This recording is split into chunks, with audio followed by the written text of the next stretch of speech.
orúkọ mi ni evangelist Elijah Akíntúndé tí gbogbo yẹn mọ̀ sí Ọlọ́run kò sọ bẹ́ẹ̀. Ayé ló sọ pé o lè níláárí, ènìyàn ló sọ pé ọ̀rọ̀ ẹ ò lè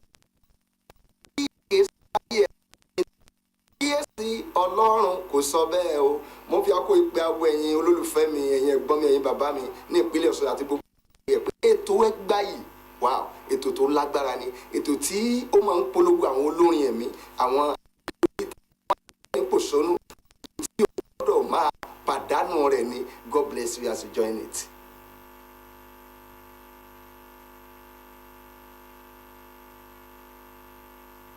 Orúkọ mi ni evangelist Elijah Akíntúndé tí gbogbo yẹn mọ̀ sí Ọlọ́run kò sọ bẹ́ẹ̀. Ayé ló sọ pé o lè níláárí, ènìyàn ló sọ pé ọ̀rọ̀ ẹ ò lè jásíre, wòlíì èké sọ pé ayé ẹ ò lè nítumọ̀, kíyèsí Ọlọ́run kò sọ bẹ́ẹ̀ o. Mo fi àkókò ìpè àwọ ẹ̀yin olólùfẹ́ mi, ẹ̀yin ẹ̀gbọ́n mi, ẹ̀yin bàbá mi ní ìpínlẹ̀ Ọ̀ṣun àti gbogbo agbègbè ẹ̀ pé ètò Egba yìí, wow, ètò tó lágbára ni, ètò tí ó máa ń polówó àwọn olórin ẹ̀mí, àwọn eléré orí ìtàgé, àwọn adẹ́rìn-pòṣónú, ètò tí o gbọ́dọ̀ máa pàdánù rẹ̀ ni.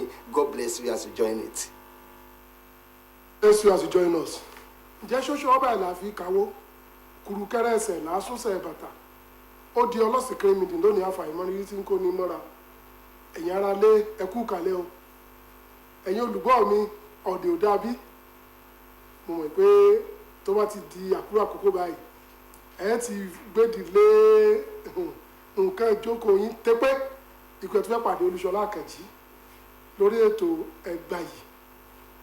Egba yìí jẹ́ ètò kan pàtàkì bí mo ti máa ń sọ ẹ mọ́mọ́ ni mo máa ń tẹnu mọ́. Ohun tí mo fi máa ń tẹnu mọ́ ni pé fún àǹfààní àwọn tó bá kọ́ darapọ̀ mọ́ wa lórí ètò lónìí, Egba yìí jẹ́ ètò kan pàtàkì níkànnì tá a wà yìí tó jẹ́ pé òun láti máa ń gbé oríṣiríṣi olórin wa. Dàdàkú àdá ní àwọn aláwàdà kẹ́ríkẹ́rí ní táwọn sí kọ̀mẹ́díà, gbogbo àwọn olórin ṣọ̀wọ́ṣọ̀wọ́ gan tán kọ Yorùbá àgbẹ̀ wa, gbogbo gospel artists, gbogbo wọn la mo mọ̀ pé láìpẹ́ ìgbà tí ó wà fi di January èmi àti Piman Fogman gbogbo wọn àájọ létò táàjọ máa ń ṣe lórí ohun Egba yìí tó yẹ pé àájọ máa ń gbégbá ìdárugẹ torí pé tòyí àwọn ló wà fún, kì í ṣe mi, àwọn ló wà fún. Lónìí mo ti lálejò kan, àlejò tí mo mú wá mo mọ̀ pé tí n bá ṣí ẹkù lójú eégún ẹ̀mẹ̀ tó wà nù ẹ̀.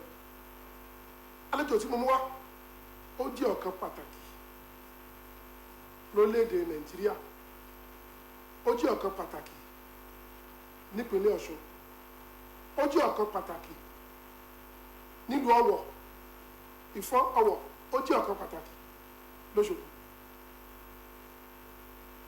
Àlejò mi tí mo mú wá yóò mọ̀ sọ bí ó ṣe kú bọ́bẹ̀ ṣe kú lórí ìrìn àjò ẹ̀. Àlejò mi ẹkú kan. Olóòtú, mo kí yín o, ẹkú ètò. Ọ̀dẹ̀ dàbí. Àdúpẹ́ lọ́wọ́ lọ́wọ́, ọ̀dẹ̀ ń lọ wẹ́rẹ́wẹ́rẹ́. Àwọn yóò mọ̀ pé ṣàlejò tí mò ń gbé bọ̀ ní Shalom làlejò tí mò ń gbé bọ̀, Bob Shalom ni. Ṣùgbọ́n Bob Shalom la mọ̀ sí, ṣùgbọ́n wọ́n fẹ́nu ara wọn sọ orúkọ wọn gan lẹ́kùnrẹ́rẹ́ tẹ̀sí gbọ́. Orúkọ tèmi ní Olúṣọlá Àkànjí, Àkànjí ẹ̀ṣọ́ ọmọ àjàmọ́ nàka, ọmọ alólùlù bí yèrè, ọmọ wọn lé bọ̀ lẹ́yìn òun lé ara wájú, ọmọ aṣòro gbèníjà. Bàbá ẹkú kalẹ̀. Ẹ ṣé gan sa. Ẹ jẹ́ orúkọ yín. Àwọn èèyàn máa ń rò bóyá ìnagijẹ ní Shalom, orúkọ mi gangan ni Bob Shalom Taiwo, orúkọ tí mò ń jẹ́ nìyẹn. Bẹ̀tà àwọn èèyàn máa ń rò bóyá bíi stage name, pé bóyá orúkọ tí èèyàn jẹ́ lórí bí ìnagijẹ orí eré orí ìtàgé kankan àbí orúkọ orí stage tá a ti ń kọrin, wọ́n máa ń rò pé orúkọ yẹn nìyẹn. No, orúkọ mi gangan ni gbogbo documents mi láti square everything Bob Shalom Taiwo. Bob náà wà ní orúkọ yín náà. Bẹ́ẹ̀. Mo kó àmọ́ lápèjúwe bóun lẹ ti débi iṣẹ́ orin àti pé ẹja fún kìpọ̀ méjì irúfẹ́ orin wo lẹ ń kọ. Ok, ẹ jẹ́ kí n kọ́ ohun láti báwo mo ṣe débi orin.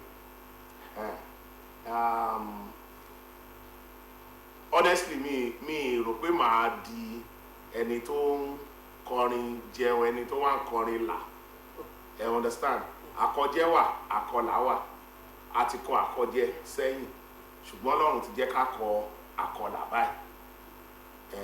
èwo làkọjẹ. àkọjẹ òun ni kéèyàn máa ṣiṣẹ́ orin gbogbo èèyàn máa mọ̀ pé ẹni yìí o iṣẹ́ orin ló ń ṣe lẹ́yìn kó máa rí nǹkan jẹ́ ń bẹ̀ kò ní rí nǹkan àtọ́ka sí pé mo gbé nǹkan rẹ̀ ṣe báyìí mo kọ́lé o mo ra irinṣẹ́ o mo travel out o mo ra mọ́tò o mo fẹ́ yàwó o mo fẹ́ mọ o mo tọ́ ọmọ nílé ìwé o àwọn èèyàn náà tún jẹ lábẹ́ mi o kò ní rí gbogbo nǹkan rere wọ̀nyẹn àwọn nǹkan rere téèyàn ń gbélé ayé ṣe kò ní rí tọ́ka sí pé nǹkan tí mo ṣe tí mo gbé ṣe nídìí orin lélẹ̀ akànjẹ́ ẹni tí àwọn èèyàn mọ̀ pé musician ni o eléré ni o ṣùgbọ́n táwọn èèyàn bá gbé bùkátà àbí tán tọrọ ìrànlọ́wọ́ dé ọ̀dọ̀ rẹ̀ a kàn máa fọwọ́ nura náà ni because òun gan kò kọ àkọlà ń di ẹ̀ kò ṣe àṣelà ń di ẹ̀ lẹ́yìn pé ó kàn rí stipend eléyìí táwọn olóyìnbó pè stipend owó oúnjẹ ló kàn rí ń bẹ̀ so ìyàtọ̀ tó wà ń bẹ̀ nìyẹn so bí mo ṣe ń sọ lọ mi lérò pé màá di olórin nǹkan tó kàn lè wà lọ́kàn mi gangan ní iṣẹ́ sójà kéèyàn ti kúkúkúkúkú kẹrọ jagun káàkiri ológo. ìyẹn gangan ni ohun tó wù mí ṣe ní ilé ayé mi pé màá ṣe dalẹ̀ nǹkan tó wù mí nìyẹn iṣẹ́ kejì tí mo tún like òní journalism ká kóròyìn jọ ká wá kọ ká tupalẹ̀ ká yànnàná rẹ̀ ká wá present ká gbé kalẹ̀ fún àwọn aráalé iṣẹ́ kejì tó tún wù mí nìyẹn kò sí pé orin ṣùgbọ́n mo notice pé láti kékeré mo máa ń lùlù mo máa ń kọrin ìgbà tó yá di ọmọ akọrin àti kọrin lé ìsìn ọmọdé ẹmọ CAC wọn ní ilé ìsìn ọmọdé wọn ní ilé ìsìn àgbà so ní ilé ìsìn ọmọdé mo máa ń kọrin mo máa ń lùlù dáadáa ìgbà táwọn bọ̀dá tó wà ní church àgbà tán gbéraga sí choir master wọn lé wọn wá mú àwa méjì èmi àti Ṣẹ́gun Adékúnlé wọn wá mú wa ní that was 1983 wọn wá mú wa ní ilé ìsìn ọmọdé wọn kó wa wá sí ilé ìsìn àgbà pé káwa máa lù àti ibẹ̀ aṣáǹṣe lọ so ìgbà tó di 92 ni mo kọ́ mú mic pé mo wá bẹ̀rẹ̀ sí ní kọrin tí mo ń kọrin díẹ̀ that was nílẹ̀ Haúsá ń gbà so kẹ̀rẹ̀kẹ̀rẹ̀ Adóṣogbo àdẹ̀ tún wò pé instead tí máa fi máa wáṣẹ́ kiri look inward now I have some talents àní ká máa fi ṣeré ọwọ́ díẹ̀ ló bá dẹ̀ di òótọ́ so àtìgbà yẹn mo ṣáà ti ń kọrin now question kejì tẹ́ bèrè pé irú orin wo mo ń kọ gospel artist ni mí yes I will say that then mo ń kọ jùjú mo ń kọ highlife ṣùgbọ́n kankan lẹ̀ lè gbọ́ lẹ́nu mi ẹ̀ lè gbọ́ àwọn tó lóyìnbó ń pè ní lead songs àwọn ó ṣàníru orin yẹn mi fẹ́ lo ọ̀rọ̀ kan tó ń wá sí mi lọ́kàn fún torí àwọn tó ń kọ kó má dàbí pé mo condemn style ti wọn so nǹkan tó jẹ́ nìyẹn. lẹ́ẹ̀ka tilẹ̀kùn ọjọ́ àbókí. ó ti pẹ́ sábò. àwọn èèyàn lọ́mọlú òní. kí n sọ ọmọ Nàìjíríà ní mí torí pé ilé Haúsá náà bí mi sí precisely Gusau Zamfara State ibi tó jẹ́ capital Zamfara State ní ìsìn ibẹ̀ náà bí mi sí gangan ní Gusau wọ́n ń pè bẹ́ẹ̀ ní Gusau ṣùgbọ́n ọmọ Ọ̀wọ̀ ni mí ní Oǹdó wa ọmọ Ọ̀wọ̀ ni mí àmọ́ báyìí mo ti dánmọ Òṣogbo. Ọ̀wọ̀ tẹ́ ìjẹran dán. ọmọ Ọ̀wọ̀ jẹran dán o á jẹran dán ọmọ Ọ̀wọ̀ á jẹran dán so ní ìsìn mo ti dánmọ Òṣogbo torí Òṣogbo lọ́lọ́run ti kádàrá pé ká di ń ta àdá lénìí nípa orí ọ̀fẹ́ Ọlọ́run. Òṣogbo ní sílò yín. bẹ́ẹ̀ ni Òṣogbo ní sílò yín. Òṣogbo ni Ọlọ́run kọ pé kó jẹ́ Rèhóbótì ibi téèyàn bá dẹ̀ ti gbé téèyàn ṣiṣẹ́ tó ríran understand tó dẹ̀ di pé Ọlọ́run tún wá fún ni ní orí ọ̀fẹ́ pé kéèyàn kọ́lé síbẹ̀ ó yẹ kéèyàn gbé ìlú yẹn lárugẹ òun ló fà tó fi jẹ́ pé ẹ lè rí kankan nu mọ́tò mi kẹ́ ẹ rí nọ́mbà Èkó ń bẹ̀ kẹ́ ẹ rí nọ́mbà kìnní kan Àbújá ń bẹ̀ nọ́mbà Ọ̀ṣun wá ń bì ni mo máa ń gbà sí mọ́tò.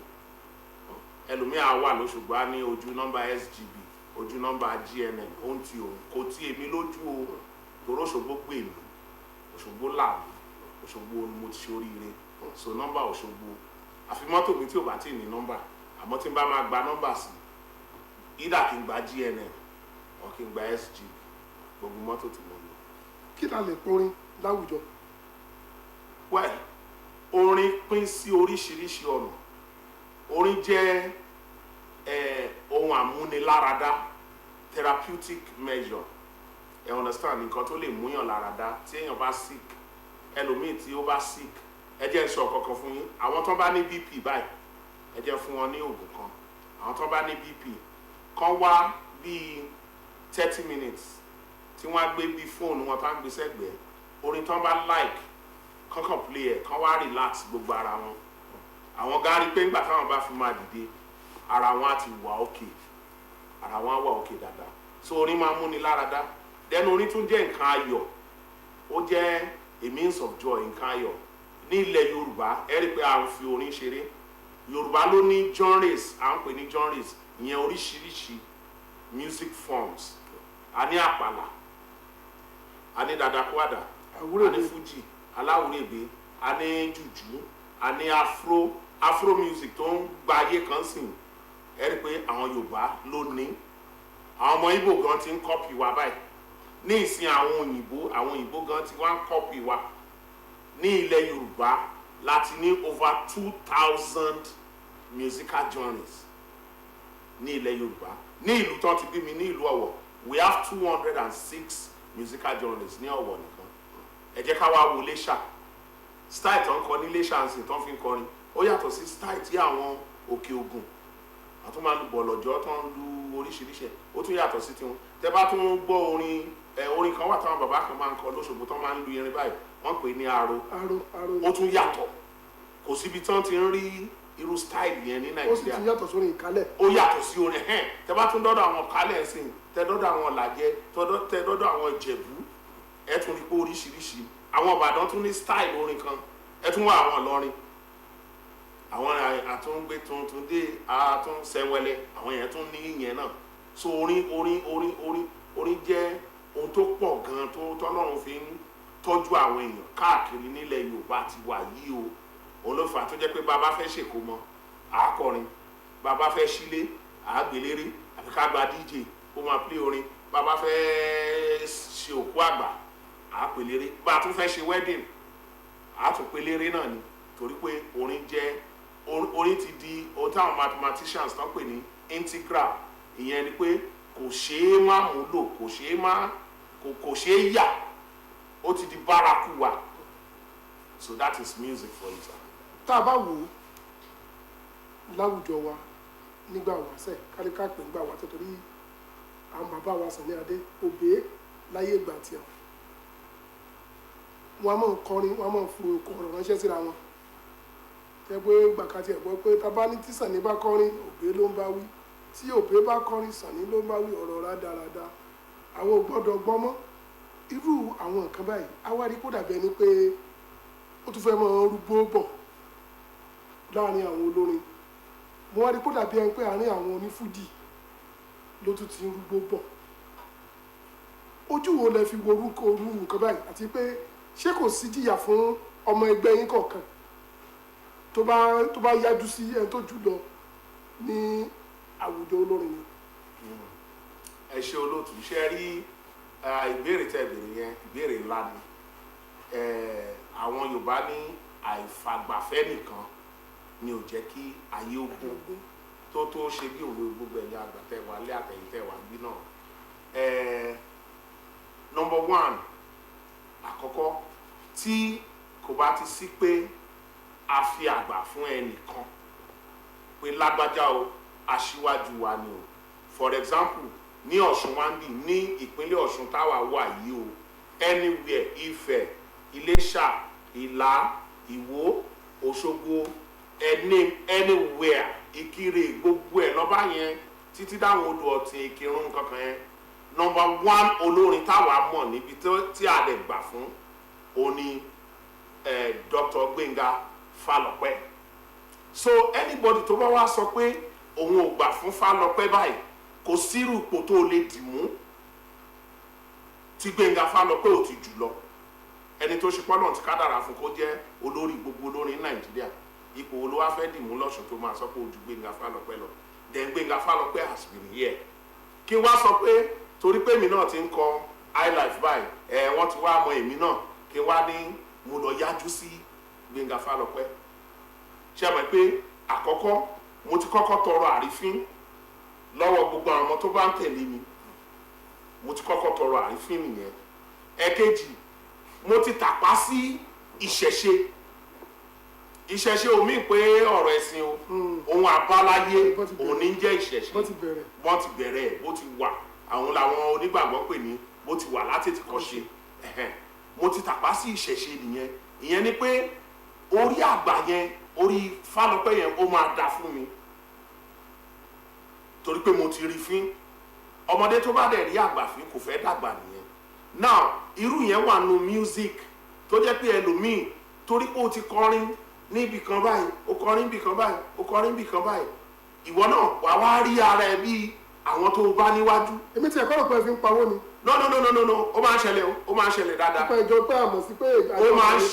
ó máa ń ṣẹlẹ̀ dáadáa tí ìgbéraga dẹ̀ ní ìgbérasánlẹ̀ dẹ̀ ní tí ẹnìkan á kàn wò pé ok Ọlọ́run lè pín dọ́gba náà. Ẹlòmíì á ní ẹ̀bùn aborin kan gan ṣùgbọ́n lóun ò jogún owó mọ́ ẹ̀bùn tó fún kò ní rí owó ń bẹ̀. Ẹlòmíì á wá akọ́díẹ̀ Ọlọ́run á kàn gbowó dé fún. Ìyẹn dé lẹ́yìn ni o, ó bá àwọn àgbà yẹn wájú ni o. Bẹ́ẹ̀ torí pé àwọn àgbà yẹn ò ti lówó lọ́wọ́ bíi tiẹ̀, a wá feel pé òun jù wọ́n lọ.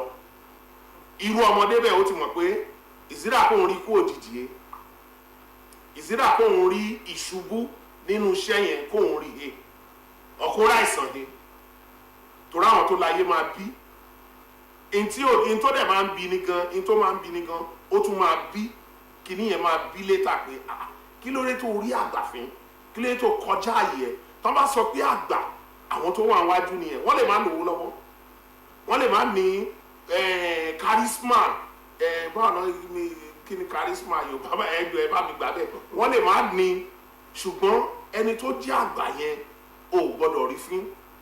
Òun ló fi máa ń fà tí awuyewuye tó wá máa ń pọ̀. Ẹ wá rí pé àwọn ọmọ yẹn tó wà lẹ́yìn yẹn all of a sudden wọ́n á kàn fade out torí pé wọn ò rìn bó ṣe yẹ kán rìn. Eléyìí tó tún wá dàbẹ̀ tá a wá sọ tẹ ẹ sọ́nsìn pé bóyá wọ́n mọ̀ ìgbà míì wà marketing strategy ni, ọ̀nà àti jẹ ni, ọ̀nà àti tà. Bí ẹ jẹ́ fún yín example nsìn, irú eléyìí tó ń lọ lágbo fújì nsìn ọ̀nà méjì ló pín sí. Ọ̀nà méjì. Àkọ́kọ́ àrífín fẹ́ wà, bàbá Kollington gbogbo alamọ̀ pé irú wa agbọ́njú bá pé Kollington ń kọrin ni.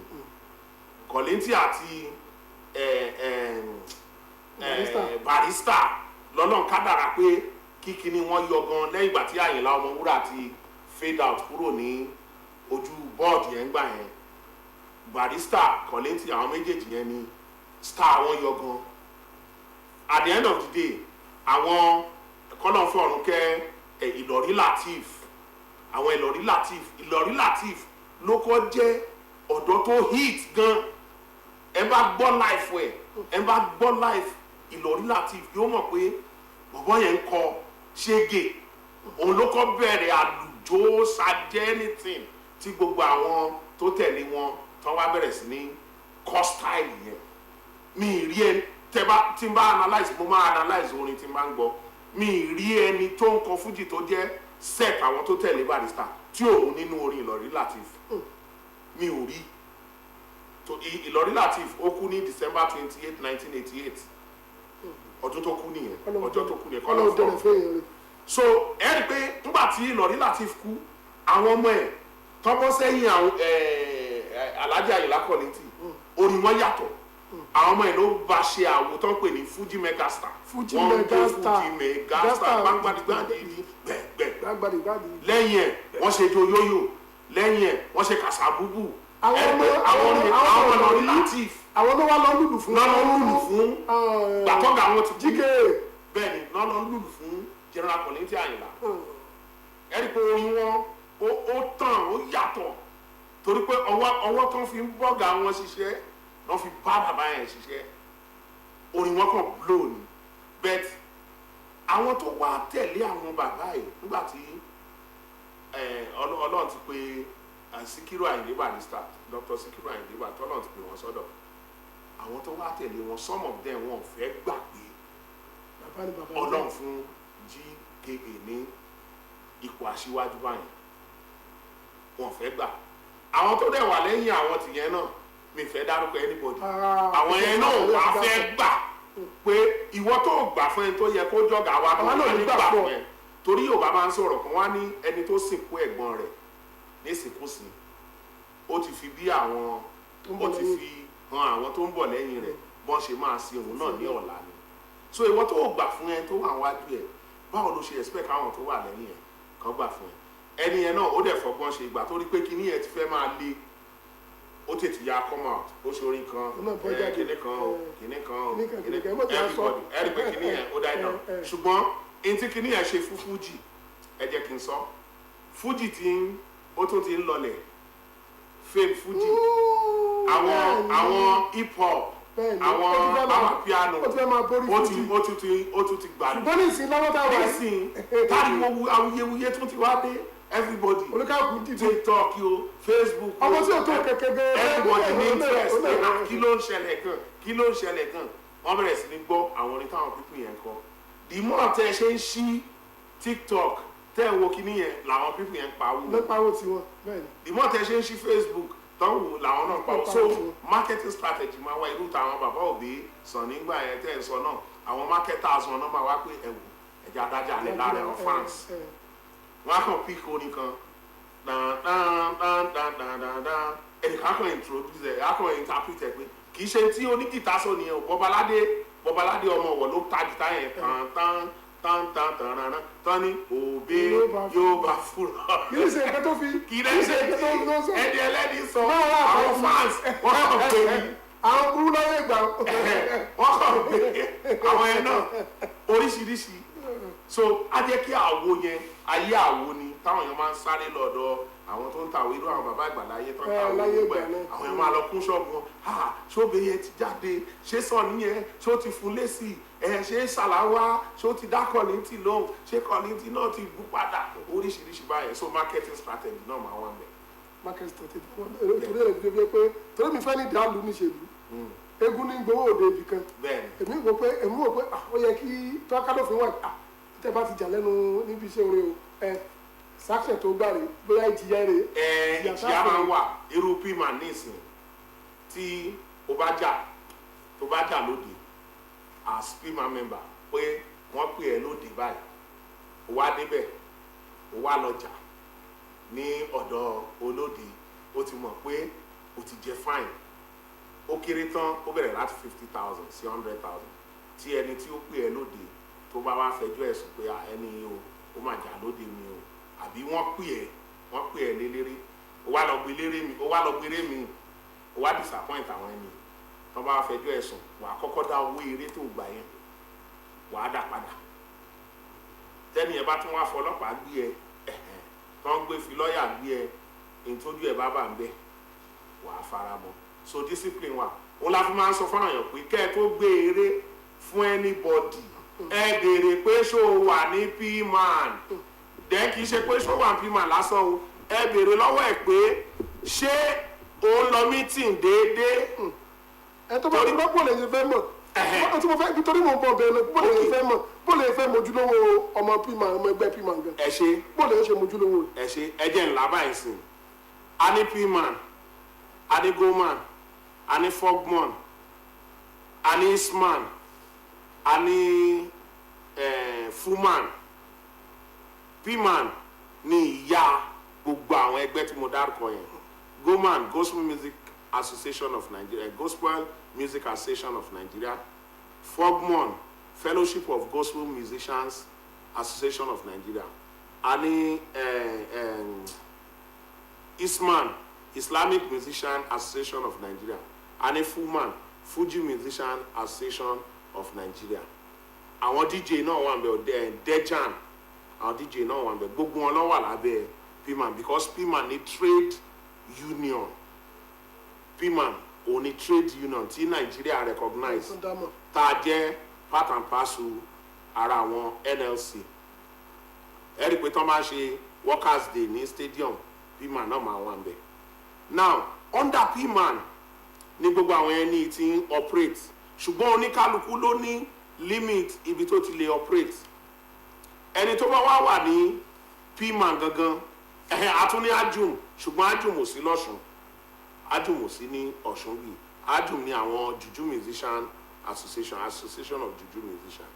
Now ẹni tó bá wà ní PMAN, ẹ lè pè lélẹ́rẹ́ sí anywhere, any event lẹ lè pè lélẹ́rẹ́ sí. Àwọn tó jẹ́ gospel musicians, a máa sọ fún wọn limit wà fún certificate tó wà lọ́wọ́ wọn, kọ́ lọ wo sàlẹ̀ certificate wọn, wọ́n ní tó bá máa trade kàn sí the appropriate EU trade union, which is PMAN. Now àwọn lè kọrin ní sọjí, wọ́n lè kọrin ní church, àwọn isman wọ́n lè kọrin lóde àsàlátù, wọ́n lè kọrin lóde àwọn tó bá jẹ́ turned Islamic musicians. But ẹni tó bá máa lọ kọrin Islamic musicians láti isman, ó gbọ́dọ̀ jọ ọmọ PMAN, ó gbọ́dọ̀ register ní PMAN. A wà ní isman ẹ̀ o, ṣùgbọ́n a register ní PMAN. The same thing goman, ẹni tó bá máa lọ kọrin òde as goman artist, ó gbọ́dọ̀ register ní PMAN. Kò disturb goman ẹ̀, mo wà ń goman, mo dẹ̀ wà ní PMAN. Now ẹni tó bá máa jẹ́ Dejan, àwọn DJ òun náà ara PMAN náà ni wọ́n. Bẹ́ẹ̀ ni àwọn náà jẹ́ ara PMAN. A ní àwọn kí náà pé àwọn instrumentalist, àwọn tó ń fọn sax, tẹ keyboard, àwọn náà ní association, wọ́n wà lọ́ndẹ̀. They are protected by the act tó gbé PMAN jókòó. Torí tẹ bá harass wọn, tẹ bá embarrass wọn, PMAN á ní lọ́ọ̀yà, wọ́n máa wá bá yín, wọ́n á sùn yín. Ṣùgbọ́n ẹni tó bá jẹ́ pé ẹ gbóde fún tí ìṣọmọ PMAN, ẹ jẹ́ sọ nǹkan tá a máa ń ṣe.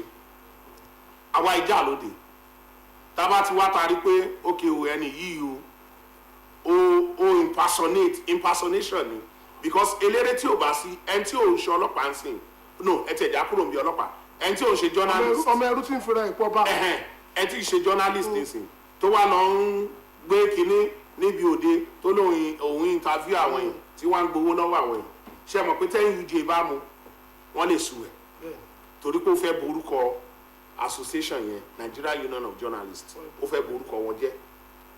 Ẹni tí ì ṣe òṣìṣẹ́ ilé rédíò, tí ò ṣe òṣìṣẹ́ ilé tẹlifíṣàn, tó lọ ń claim pé òun ṣiṣẹ́ ní OSBC, òun ṣiṣẹ́ ní rave, òun ṣiṣẹ́ ní fresh, òun ṣiṣẹ́ ní OSBC Ilé Ifẹ̀, tí ratawu bá mu, ṣe mọ̀ pé ẹ̀ bá po wàhálà. The same thing náà ni eléré tó bá wá sí ìtẹ́pẹ̀ tí ì ṣe ọmọ PMAN tó wá lọ ń ṣiṣẹ́ wa níta, a máa débẹ̀, tá bá ti débẹ̀, tá bá ti rí pókè ẹni ID card ẹ̀dà, mo lé ID card mi, ó wà lọ́wọ́ mi bí. Ẹni tí bá ti ṣe ọmọ ẹgbẹ́, ID card ẹ̀dà tí ò rí ID card present, páàsì ẹ̀dà, páàsì tó fi jáde pé o fẹ́ lọ kọrin, ogúdọ̀ tún ní amanja pass, bẹ́ẹ̀ ni amanja pass, just 1,000 naira. Nínú ká ní mo gba 1 million naira ń sìn, owó òde màá yọ 1,000 naira, màá fi já pass. Ẹ ṣùgbọ́n àwọn kan tún máa ń jáde tó tún lọ máa ń bá wọn tó ń kọ́. Tí n bá ráyè lọ, tẹ́gbẹ́ bá wá bá mi níta, màá sì já pass yẹn náà 1,000 naira. But torí pé wọ́n ti mọ èmi pé ọmọ ẹgbẹ́ ni mí sìn, a ní state meeting tá a máa ń ṣe, kò sẹ́ni tó máa lóhùn mọ́ Shalom lọ́sùn wa. So tó bá ti rí mi, ọ̀gá wa o, Shalom o, kìíní kan, tó bá jẹ́ àwọn bàbá tó dàgbà jù mí lọ náà di màá tètè dọ̀bálẹ̀ kí wọn. Bàbá ẹ káàbọ̀ sà, ẹ pẹ̀lẹ́ kìíní kan.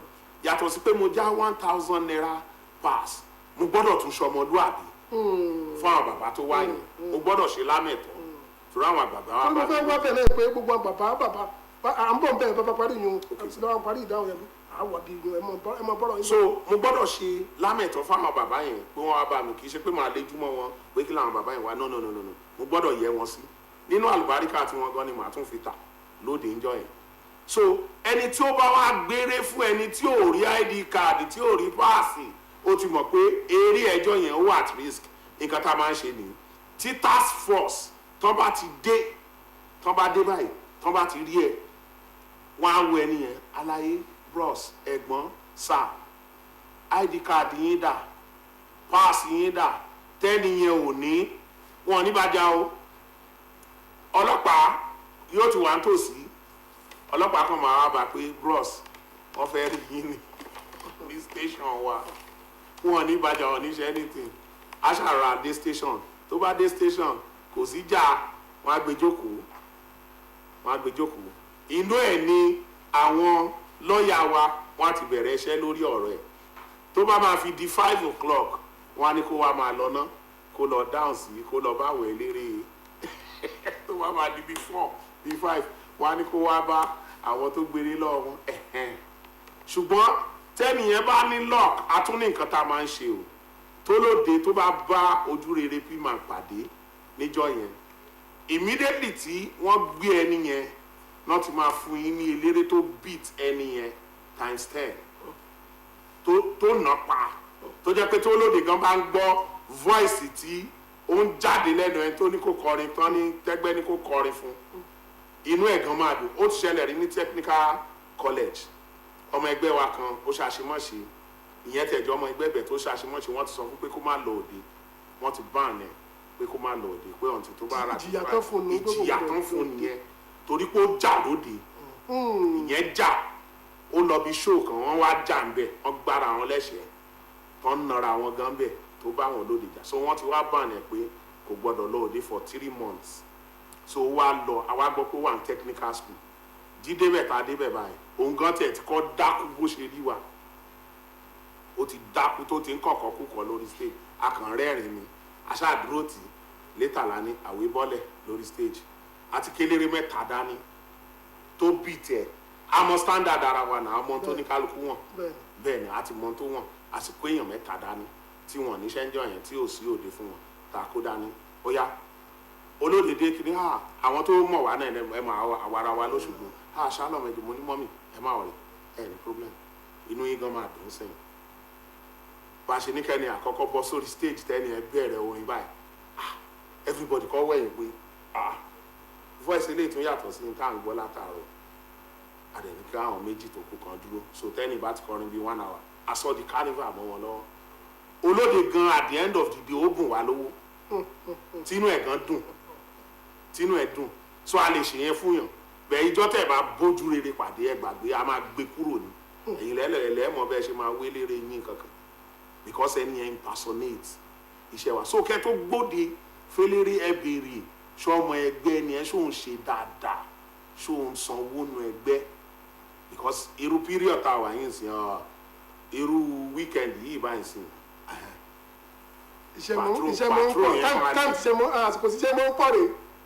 patrol yẹn máa high ní ọ̀sẹ̀ yìí báyìí so jẹ́ bí a ṣe máa ń bára wa wí nínú kì í ṣe pàkànṣe ẹgbẹ́ lásán pé olórin àtijọ́ ni olórin ń jà o kò sẹ́ni tó ń jà mọ́ o kò sẹ́ni tó ń jà mọ́ o mi ìjàrí lágbo báyìí the only ìlú tó jà pé a ti jàrí mi ní dárúkọ ọdún yẹn àwọn tọ́ọ̀gì àti fún wọn lówó wọ́n ti kọ́kọ́ wá àti fún wọn lówó kò sí ẹni tí kò síbi tán ti ń sanwó lẹ̀ àti fún wọn lówó wọn ṣùgbọ́n at the end of the day wọ́n wá tún padà wá ń gbàtà parí eré wọ́n làwọn fẹ́ gbà sí pé àwọn rí pa pawó ní gbùgbà sí lọ́wọ́ ta ni tá a bá pawó owó tẹ̀ gbà láàárọ̀ ṣe fẹ́ dà padà fún wa ni wọ́n dẹ̀ yọgi ẹ gbàgbé o àwọn gan mọ tó ju àwọn rí ń jọ yẹn. ọmọ haúsá ẹ kú látàrọ àlejò mi ẹ ṣe gan sa ẹ ṣe àdáyé lágara. no. àwọn bàbá kọ̀ọ̀kan tó yẹ kó ti ṣe orin tó jẹ́ pé wọn ò lókun agbára àti ṣiṣẹ́ mọ́ tó sì jẹ́ àwọn olórin ní pé àwọn bíbí àwọn ọ̀gá yín tọ́jú olórin bó lẹ ṣe ń tọ́jú wọn torí ẹ mọ̀ pé iṣẹ́ orin kò ní ipa ń gbó fẹ̀yìntì kò sí bí àwọn iṣẹ́ ìjọba ẹ̀kọ́ bó lẹ ṣe ń tọ́jú wọn. ẹ ṣe gan ọ̀gá wa Gbénga Fálọpẹ́ Ọlọ́run tún máa ṣàlùbáríkà fún wa wọ́n máa ń sọ̀rọ̀ kan wá ní ẹ̀yin guys ṣe mọ̀ pé àlówó pension o ẹnìkan náà tún máa ń sọ wọ́n ń pè ní Joshman Yẹmí Tẹlẹ́dàláṣẹ òun ló jẹ́ bíi deputy governor gbogbo olórin lọ́sùn báyìí òun náà máa ń sọ á ní à ẹ jẹ́ ká ronú pé iṣẹ́ tá à ń ṣe yìí o kò sẹ́ni tí ó fún wa ní gratuity o kò sẹ́ni tí ó fún wa ní pension o now iṣẹ́ orin jẹ́ iṣẹ́ tí ò kí ń lọ lára ṣùgbọ́n àwọn fans máa ń lọ lára èèyàn ṣe get analysis iṣẹ́ orin kì í kúrò lára ṣùgbọ́n àwọn fans àwọn olólùfẹ́ èèyàn máa ń ṣá lójú wọn tán máa lọ wá ẹlòmíì orin dàbí Mr. A ó ń kọrin ó ń kọrin ó ń kọrin ó ń kọrin at the end of the day àwọn fans dúró tì í ṣùgbọ́n nǹkan kan náà tún wà o eléré gbọ́dọ̀ máa bá ìgbà mu ẹ jẹ́ fún yín example kan bíi 2 years ago àwọn ọmọ mi àwọn ọmọ tí mo bí wọ́n ní bàbá náà máa ń pè mí wọ́n ní bàbá do you know how to sing hip hop mo ní hip hop mo ní I don't sing hip hop igbó ṣe lè kọrin takasúfè wọ́n ní ṣé mo lè kọrin takasúfè mo ní I don't do hip hop wọ́n ní you have to be doing it o pẹ̀ gbúdọ̀ máa ṣe mo ní why wọ́n ní that's the trend now n tó ń lọ gbòòrò lọ́wọ́ ẹ̀ mo ní that's the trend wọ́n ní nǹkan tó ń lọ gbòòrò nìyẹn o pé mo gbọ́dọ̀ máa kọ hip hop mọ́ high life tí mò ń kọ pé tí n bá ti kọ àwọn old schools yẹn kí n gbé hip hop kan wọ̀ kí n tún padà sí old school wọ́n wá analyse mi àwọn ọmọ mi àwọn méjèèjì mo wá dúró báyìí mo wá tẹ́tí sáwọn ọmọ yẹn mo wá ní so irú àwọn orin wo wọ́n wá ní kí n mú fóònù mi wá mo wá fún wọn wọ́n wá download àwọn orin yẹn wọ́n wá ní kí n máa gbọ́ mo wá ní báwo mo ṣe fẹ́ get gbogbo wordings wọ́n ní no wọ́n ní it's easy wọ́n ló rọrùn wọ́n ní àwọn orin wà tán ti kọ àwọn ọ̀rọ̀ ẹ̀ síbẹ̀ náà bá tún bá mi download gbogbo ẹ̀ sórí fóònù now kí wá wò pé àwọn ọmọ yẹn pé kí náà sọ ṣé ẹ mọ̀ pé these days now ó wà lára nǹkan tí èmi gan rí pé mo fi ń pa owó dáadáa tí bá ti rí pé àwọn ọ̀dọ́ ló wà lójú agbo màá ju hip hop wọn màá ju fún wọn màá rí pé agbo yẹn gan tún yàtọ̀ wọ́n á pariwo wọ́n á bẹ̀rẹ̀ sí náwó ẹ understand now eléré tí ò bá ṣiṣẹ́ láti bá gbà mú àwọn fans máa sá fún un because ìjọ tó bá ti rẹ́ ní tó fún wọn ní in tó ń lọ lọ́wọ́lọ́wọ́ wọ́n máa dà sọ́dọ̀ ẹ̀ so ká wá padà sọ́dọ̀ àwọn bàbá wa yẹn ọ̀pọ̀lọpọ̀ nínú wọn ló jẹ́ pé ńgbà tó ń kọrin wọn mọ̀ pé òdi ayé máa ń wà tó ń rò pé bí ó ṣe máa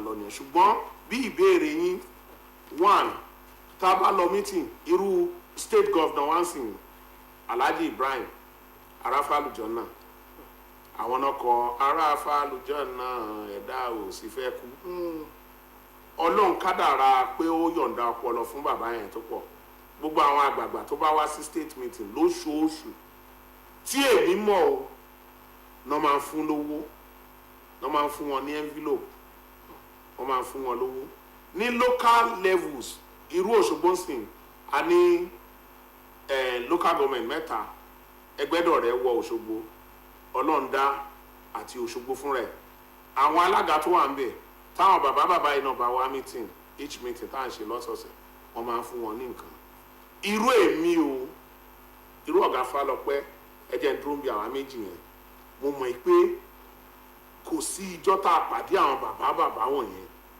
tá a kì í package nǹkan kan fún wọn pé dádì ẹ̀mí lè dání dádì ẹ̀mí lè dání bàbá ẹgbẹ́ lè sápò à ń gbìyànjú títí wa ìgbà míì dẹ̀rẹ̀ èmi bí ẹnìkan táwọn bàbá yẹn bá mi àìṣe mọ̀ pé oríṣiríṣi ìlérè alérè tá à ń pè ní jump yẹn làwọn tá a máa ń ṣe káàkiri àwọn ilé ìtura ilé ìfàájì now táwọn bàbá yẹn bá wá yẹ mi sígbà mi màá ní káwọn gangan kán wá kọrin mo ti rí ijọ́ tí mo ní mi ní dárúkọ bàbá wa yẹn tí mo fún wọn microphone pé kán kọrin ọmọ yẹn bọ̀bọ̀ yẹn kì í ṣọmọ bọ̀bọ̀ ni ó ti dàgbà ó dẹ̀ ti dóní èyí bí mo ṣe sọ pé lágbájá ló fẹ́ kọrin o ó wọ̀ kan báyìí ló bá dìde ìgbà tí bàbá yẹn wá ń kọ ló bá bá mi lóní ṣé mo ṣọ́ pé lágbájá ẹni mo ní ẹ ó ní ṣé mo mọ̀ pé dádì òun sọ fún un pé ẹni ló kọrin níbi kó mọ̀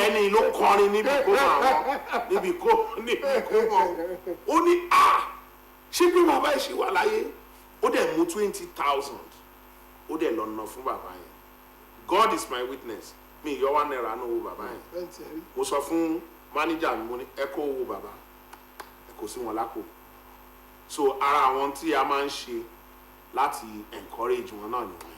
ǹjẹ́ ìdáni kó lórí irinṣẹ́ ṣé ìdáni kó lórí dání irinṣẹ́. ní 2002 mo wà privileged láti jókòó ti Dr. Gbenga Falọpẹ pẹ̀lú bàbá wa King Sunny Adé àti bàbá wa Délé Abíọ́dún. Mo jókòó mi lè sọ̀rọ̀ láàrin wọn o, mo kàn wà privileged, mo kàn ní orí ọ̀fẹ́ láti jókòó tí wọn ní ẹwọ 2002, that's about 22 years ago. Mo jókòó tí wọn bàbá wa Sunny Adé wá sọ ọ̀rọ̀ kan tí mo dìmú látijọ́ yẹn. Wọ́n ní eléré tí ò bá ti ní irinṣẹ́ ó ń ṣiṣẹ́ fórí olórí. Ọ̀rọ̀ yẹn kò kúrò ní ọpọlọ mi. Mo wá rò pé kí ni bàbá yìí mean, kí náà ń sọ eléré tí ò bá ti ní irinṣẹ́ ó ń ṣiṣẹ́ fún orí olórí. Ìgbà tí wọ́n wá sọ̀rọ̀ débì kan náà bá analyze náà bá ní ẹni tí ò ní irinṣẹ́ ń sìn pé ó gbére 500,000 ó wá kó ó dẹ̀ fẹ́ lórí iṣẹ́ gidi, wọ́n ní kẹ́ni ẹ̀ wá kó 250,000 kó lọ fi rent irinṣẹ́ pé ṣó mọ̀ pé ó ti lọ help ẹni tó ní irinṣẹ́ ìyẹn ti gba 250,000 sọ́wọ́. òní ò mọ̀ jagun yòókù. òní ò jagun yòókù. Wọ́n ní tí ò bá ní bọ́ọ̀sì tó fi ń gbá àwọn ọmọ ṣẹ́ pé a tún lọ gba bọ́ọ̀sì lọ́dọ̀ driver, ó ṣiṣẹ́ fún driver ni àti dìónà ọkọ̀ ó ṣiṣẹ́ fáwọn èèyàn náà ni lọ́wọ́ analyze ẹ̀ lọ bẹ́ẹ̀. Míwà ìgbà yẹn mélòó lára mi gbogbo àṣà 2002 gbogbo speaker tí mo ní kọ́lọ̀ fọ̀rùn kẹ́ Olúmídé Àjàyí ọ̀rọ̀ tí mo rántí ọ̀rọ̀ tó fẹ́ pa mí lẹ́rìn ni Olúmídé Àjàyí kọ́lọ̀ bá wa fọ̀rùn kẹ́ ó wà lára ọtí sọ mi pé bàbá ẹ̀rà instrument ó yá ẹ̀já kójọ aṣáàdé pangolo bíi mẹ́rin gbà yẹn tá a kójọ. So àtìgbà yẹn ni mo ti wá bẹ̀rẹ̀ sí ní sọ pé no ní tí bàbá yìí sọ mo dẹ̀ rí. For example sin tí n bá gba show tí mo gba show 500,000 lóṣogbo, èmi mo ní irinṣẹ́ mi, èmi mo ní ọkọ̀ irinṣẹ́, ẹ understand, èmi mo ní irinṣẹ́, èmi mo lọkọ̀ irinṣẹ́. àpò yín lówó lọ. àpò mi ní 250 àkọ́kọ́ ló ń bọ̀. Tí mọ́tò bá máa kó irinṣẹ́ within Òṣogbo ń sìn kó fẹ́ kó irinṣẹ́ tí mo ní, ọkọ̀ yẹn á dúró 80,000, èmi mo ní 80,000 mi. Change tó bá tún kù náà Ọlọ́run ti kádàrá kí n ra bọ́ọ̀sì fún àwọn ọmọọṣẹ́ mi, a sì máa ra. Ọlọ́run dẹ̀ lè gbà àánú dìde níjọ́ kan náà kẹ́nìkan rà fún wa. Ìyẹn nìkan ni mo máa sanwó ẹ̀ fẹ́ni tó máa take care bá a ṣe máa dé show. So eléré tí ò bá ní irinṣẹ́ ó ń ṣiṣẹ́ fún oníṣẹ́ ni o. ó ń ṣiṣẹ́ fún oníṣẹ́ ni o. Ìrọ̀rùn máa wà, ẹ jẹ́ n há délé, ìrọ̀rùn máa wà. Bí mo ṣe jókòó ìsìn mọ́tò mi irinṣẹ́ àkínjà nú ẹ̀ kí n dédé receive call kan sìn Shalom ẹjọ́ kìnnìkan ṣe lè meet up the only thing tó máa cost mi láti pay driver. Hello driver, ó yá lọ sílé gbé mọ́tò máa lọ síbi báyìí màá pe ẹni tó jẹ́ logistics manager mi, ó yá ìwọ pé àwọn boys tó máa já irinṣẹ́ tá à ń pè ní packer, ó yá pé wọ́n kàn lọ. The next thing màá pe band manager, hello Larry J ibi báyìí ṣáà máa meet up pé àwọn tí aláwọn tá à ń pè ní in-house, àwọn in-house yẹn lọ́wọ́ àwọn tó jẹ́ ọmọ band gangan, then aláwọn tá a máa ń pè ní visiting band members, àwọn tá a máa ń pè láti ta. So kíákíá á ti débẹ̀, kì í ṣe pé màá ṣe máa ronú pé hello ṣé o ti kó irinṣẹ́ fún kinní kan, hello ṣé irinṣẹ́ wà nílẹ̀, ó máa yá iṣẹ́ yẹn tó máa ń rọrùn. àwọn ìbéèrè méjì kan wà tó fẹ́ bí nǹkan tó mọ̀ lọ lórí ètò. Okay sir. kíní ni pé bóun lẹ ṣe ń rówó lórí iṣẹ́ orin, pé mo ṣe rẹ́kọ̀dù jáde mo fẹ́ rówó, àti pé ẹ sábà máa ń ṣe eré ìparí ọdún tá à ń pè ní Christmas clash, ta ní ṣagbátẹrù ẹ̀ bóun lẹ ti ń rówó ń bẹ̀ gangan, ẹ jẹ́ aṣọ gbogbo ẹ̀ lónìí. Ok ẹ ṣe olóòtú ìbéèrè lálẹ́ tún béèrè yẹn. Orin ọjà lórin ọ̀nà kan ọ̀dẹ̀ wọ́bẹ̀, ẹ jẹ́ ń fi ra mi ṣe example. Mo ń kọrin báyìí, mo ń kọrin nínú orin tí mo ń kọ, tó bá sanwó booking mi màá rówó, àkọ́kọ́ nìyẹn o. Tí n bá tún wá dóde tí mo dóde tọ́nà bá tún kádàrà pé ìjọ yẹn ò kójó di àlùbáríkà o torí mo ti lọ òde rí tá a pa £1 £1 báyìí ẹnìkan ò ná wa £1 ìjọ yẹn mo dẹ̀ sọ fún àwọn boys mo ní ẹ ṣeré torí tí wọn bá ti máa náwó orí àwọn boys òun fẹ́ wú gbà mí bẹ́ẹ̀ mí nọ̀nà wọ́n mọ̀ pé àtàtà wọn máa gbowó àwọn táwọn máa wà òkè so mo ní ẹ ṣeré o a dẹ̀ kọrin dáadáa bẹ́ẹ̀ tọ́nà bá kádàrà pé òde àlùbáríkà ni màá tún rówó ń bẹ̀ lẹ́yìn ìgbà tí a bá ti pin tán fún mi tèmi gan yọ owó àwọn security tán máa báyàn oríṣiríṣi tán máa báyàn àwọn tọ́ọ̀gì tán máa báyàn àwọn tí ì ṣe tọ́ọ̀gì gan tán gbọ́ pé Shalom kọrin bì kan tán sáré wá wọ́n wá jẹ́ ń bẹ̀. àwọn náà jẹ́ ń bẹ̀ àá fún wọn eléyìí tó bá kù máa mú délé tèmi ni àjẹmọ́nú mi tún ni dẹ̀ nígbà míì tá a bá ṣeré tán báyìí ẹlòmíì máa báyìí ẹ kọrin dáadáa Shalom ẹ wo ẹ gbà owó ti yẹn kò lọ́dọ̀ àwọn boys nínú àpò mi owó àpò wa máa pè owó àpò yóò wà nínú àpò mi èèyàn á tún rówó èèyàn á rówó gbogbo eré àbẹ̀yẹn à ń rówó ń bẹ̀ náà ẹ lè máa lọ ń gbòòrò ń gbà mí kẹlòmíì kan pàdé yín Shalom ìjọ tẹ kọrin mẹ́mí ìrówó fún yín ẹ wo ẹ dúró. ìtàn pé street credibility ẹ ṣe wọ́n á tún fún mi lówó mo ti fẹ́ àìmọye epo tiẹ̀ nítumọ̀ tí n bá pàṣẹ lè pọ́ ń gbà mí màá gbọ́ ẹ bá ń tẹ epo 20,000 fún wọn ayé ìgbà tẹ epo tí wọ́n jù ẹlòmíà nìkan fill tank mi ní dẹ́ni yẹn mọ òun mọ̀ mí màá kàn fà ìdí ẹ ṣe gan sir yes sir yes sir yes màá ṣe bẹ́ẹ̀ ni pé mo mọ̀ pa màá kí dáadáa màá ṣe at the end of the day màá ní ẹjẹ́ ń gba nọ́mbà yín sà màá gba nọ́mbà màá tún dúpẹ́ à ń rí owó látara wọn. bó o lẹ ṣe ń ṣe lè. now Christmas splash tí a máa ń ṣe tí mo máa ń ṣe ní ọdọọdún every December 25 lálálẹ́ alẹ́kù ọ̀dọ̀ láti bẹ̀rẹ̀ màá tún padà sọ́dọ̀ Olúmídé Àjàyí o kọ́lọ̀ tún bá mi fọ̀rùn kẹ́ Olúmídé Àjàyí ó wà lára àwọn tó encourage mi ìjọ yẹn mo kàn sọ mo ní mighty mo ní já lọ yin lọ níta mo sọ wọn pé láti January wọ December a kàn ń lọ accident àṣekẹ̀kẹ̀ Ọlọ́run dẹ̀ pa á mọ́ mo ló yẹ ká máa yin lọ́hùn ó ní àbábá ẹja sọ dòótọ́ ibo ní ká lọ mo ní já lọ wo ibi tá a bá máa lò mo ní máa wo ibi tá a lò mo kàn wá kọjá ní alẹ́kù ọdún ńjọ́ yẹn àwọn PDP ní 2002 wọ́n wá ń ṣe bíi bóyá bí awareness àbí nǹkankan ní oríta Akíndẹ́kọ̀ yẹn mo kàn rí wọn tán wá ń sọ̀rọ̀ mo wá kọjá mo dúró mo rí bọ́yẹn kan stage yẹn bọ́yẹn ṣe níwájú ilé upstairs kan báyìí ilé yẹn ti jó báyọ̀ lẹ́gbẹ̀ẹ́ iléeṣẹ́ tán ti ń ta oríṣiríṣi nǹkan. ẹgbẹ́ bá Mojísọ́lá. So mo kàn dúró báyìí mo wá wo ẹ̀mí yẹn kan ní wá lóbì kó fi yin lọ́hùn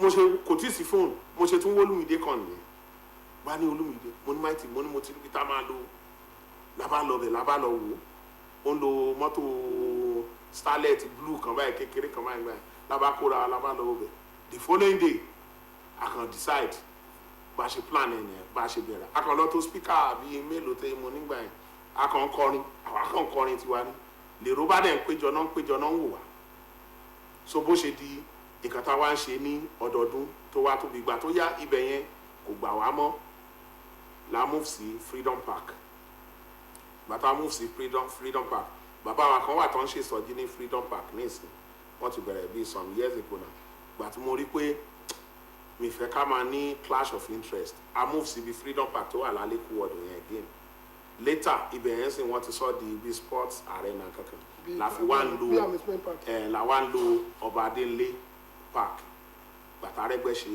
Ọba Adéńlé Park yẹn jẹ́ mo kàn drive náà mo bá rí bẹ́ẹ̀ mo ní this is good so bá ṣe move sí Ọba Adéńlé Park tá a wá ń lò nìyẹn so ó jẹ́ ohun tí èmi tí mo fi máa ń sọ pé Olúwa ó ṣe o màá pe àwọn oríṣiríṣi olórin gospel artist káàkiri Ọ̀ṣun. ṣé o wà ní gbowó ni àbí. mi ń gbowó ọ̀fẹ́ ni àwọn olórin tẹ́ ẹ pé. àwọn tí mo pè é gbogbo wọn mọ̀ anybody mọ̀ pé tó bá Shalom ṣiṣẹ́ wà gbowó ó bẹ̀rẹ̀ láti rìhásà àwọn tájọ máa ń ṣe rìhásà gan màá make sure pé mo fún wọn lówó mọ́tò mi ní owó pé ẹ wá rìhásà mi nítorí pé wọ́n wá ṣiṣẹ́ Olúwa ìyẹn iṣẹ́ Olúwa ni torí àjọ fẹ́ yin Ọlọ́run ni màá make sure pé mo ṣe àwọn tó dẹ̀ máa ń wá sí program tí wọ́n jó lórin wọ́n mọ̀ pé anyhow ó lè máa pọ̀ but màá still fún wọn ní nǹkan kan pé ẹ fi wọ mọ́tò padà sílé. So ìyẹn láti fi dúpẹ́ lọ́wọ́ Ọlọ́run ni, torí pé orin ìyìn pọ́nbélé la máa ń kọ́ ń bẹ̀. Ó dàbí pé èèyàn dá òde ìyìn lẹ̀. So orin ìyìn pọ́nbélé la máa ń kọ irú on the 25 tó ń bọ̀ yẹn sìn. Tẹ́ bá dé Adéleke lálẹ́, èmi ń ṣeré ọjọ́ Christmas, mo fi yẹn lẹ̀ fọ́lọ́run. Instead tí màá fi ṣeré ni mo fi ní gbogbo ìyẹn wá kájọ ìyìn Ọlọ́run, a máa ń ṣe mọ́jú ni, ó dẹ̀ máa ń dùn gan. Tẹ́ bá wá on the 25 ní ọba Adeleke park Láyétòrò. ẹ sanwó ẹ̀yin lè béèrè o. ẹ ń jà wá lélẹ̀. irọ́ ẹ̀yin náà mọ̀ pé OSBC látijọ́ wà tipẹ́. àìmọye iṣẹ́ ni mo ṣe fún iléeṣẹ́ yín lọ́fẹ̀ẹ́. iléeṣẹ́ yìí tí bá ní kí bẹ̀rẹ̀ sí kà á sí ẹ̀yin gẹ́gẹ́ jẹ́ kí ló wọ́n pa bẹ́ẹ̀ adúpẹ́ lọ́wọ́ Ọlọ́run. ẹ sọ fún ayé àkẹ́sí ẹ sọ ìbánisọ̀rọ̀ yín. orúkọ mi ni Bob Shalom Taiwo, ọmọ bíbí ìlú Ọ̀wọ̀, àmọ́ mo ti dọ́mọ Òṣogbo, kọ́kọ́ fún mi joyè láàfin ló kú báyìí. gbọ́dọ̀ tó lè bá yín pàdé. Tẹ́ bá fẹ́ bá mi pàdé, ọ́fíìsì wa wà ní Bishop's Court. lórí Instagram yín lórí gbogbo kí. Tẹ́ bá dẹ̀ fẹ́ bá mi pàdé lórí Instagram, Babatunde Shalom Taiwo, ẹ̀rí ń bẹ̀ ní orí Facebook, the same orúkọ náà ni Babatunde Taiwo Shalom, ẹ̀rí náà lórí TikTok, the same orúkọ náà ni mo lò. Lórí WhatsApp náà 08035709038. Tẹ́ bá fẹ́ pè wá lóde, èmi pẹ́ lóde o, èmi dẹ̀ ń gbèrè méjì. Tẹ́ bá fẹ́ pè mí lóde anytime, mo dẹ̀ máa ń ṣe nǹkan kan, èmi ti máa ń dóde ó kù ọ̀la, màá make sure pé mo fi ọkàn. ẹ jẹ́ àwọn dúkàtà bò wá lónìí. ẹ ṣe gan sí. àtúntì ṣe lónìí o, adúpẹ́ awúkọ́ àrítu oògùn bàjẹ́. ó kọ́ tèmi ní Olúṣọlá òpìlẹ̀ àkànjí ẹ̀ṣọ́ máa jà mọ́ nìkan máa ṣòro gbèjà. olórí ọ̀dọ́. bẹ́ẹ̀ ni a mọ̀ lọ lónìí, a tún mọ̀ pàdé ńjọ́ mẹ́jọ. ire o. kò sọ bẹ́ẹ̀, ayé ló sọ pé o lè níláárí, ènìyàn ló sọ pé ọ̀rọ̀ ẹ ò lè já síre, wòlíì èké sọ pé ayé ẹ ò lè nítumọ̀, kíyèsí Ọlọ́run kò sọ bẹ́ẹ̀ o. mo fi akó ìpè awọ ẹ̀yin olólùfẹ́ mi ẹ̀yin. orúkọ mi ni Evangelist Elijah Akíntúndé tí gbogbo yẹn mọ̀ sí Ọlọ́run kò sọ bẹ́ẹ̀. ayé ló sọ pé o lè níláárí, ènìyàn ló sọ pé ọ̀rọ̀ ẹ ò lè já síre, wòlíì èké sọ pé ayé ẹ ò lè nítumọ̀, kíyèsí Ọlọ́run kò sọ bẹ́ẹ̀ o. mo fi akó ìpè awọ ẹ̀yin olólùfẹ́ mi ẹ̀yin ẹ̀gbọ́n mi ẹ̀yin bàbá mi ní ìpínlẹ̀ Ọ̀ṣun àti gbogbo agbègbè ẹ̀ pé ètò Egba yìí, wow, ètò tó lágbára ni, ètò tí ó máa ń polówó àwọn olórin ẹ̀mí, àwọn eléré orí ìtàgé, àwọn adẹ́rìn pòṣónú, ètò tí o gbọ́dọ̀ máa pàdánù rẹ̀ ni. God bless you as you join it. orúkọ mi ni Evangelist Elijah Akíntúndé tí gbogbo yẹn mọ̀ sí Ọlọ́run kò sọ bẹ́ẹ̀. ayé ló sọ pé o lè níláárí, ènìyàn ló sọ pé ọ̀rọ̀ ẹ ò lè já síre, wòlíì èké sọ pé ayé ẹ ò lè nítumọ̀, kíyèsí Ọlọ́run kò sọ bẹ́ẹ̀ o. mo fi akó ìpè awọ ẹ̀yin olólùfẹ́ mi ẹ̀yin ẹ̀gbọ́n mi ẹ̀yin bàbá mi ní ìpínlẹ̀ Ọ̀ṣun àti gbogbo agbègbè ẹ̀ pé ètò Egba yìí, wow, ètò.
àjọ wà lọ́rùn.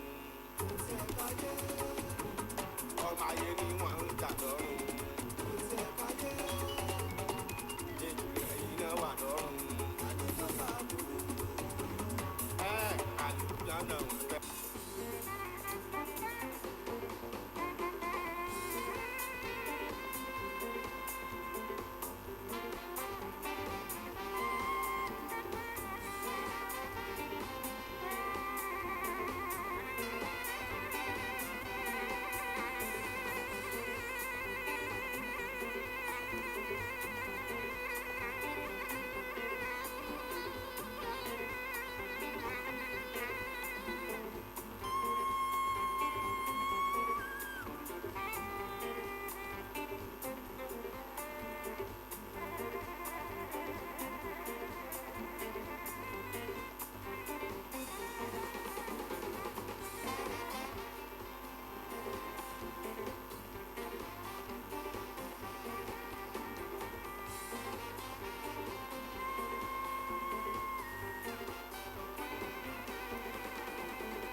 celebrate in America these days? February 14th, the date on the calendar to send a card, chocolate, and flowers to someone we're romantically interested in. But what's the history surrounding the first St. Valentine's Day? Who is St. Valentine anyway? To get an answer, I traveled to Dublin, Ireland to start my quest.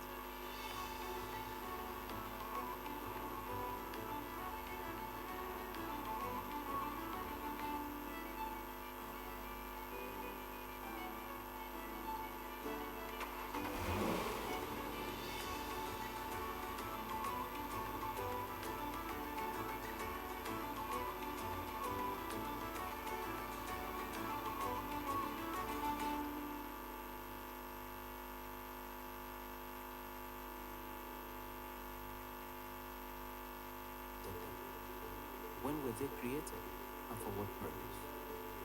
These and many more are the questions addressed in this video. Welcome to this edition of Back in History. When the British colonial administrators arrived in Nigeria, they divided the country into two protectorates, the Southern Protectorate and the Northern Protectorate. Later in 1914, the two protectorates were fused together through the process of amalgamation. At that time, Frederick Lord Lugard was the Governor General of Nigeria, representing the interest of the British Crown. In 1949, the country was divided into three regions, namely the Eastern region, the Northern region, and the Western region. In other words, the three regions were created by the colonial administrators. In these three regions, there were several minority ethnic groups.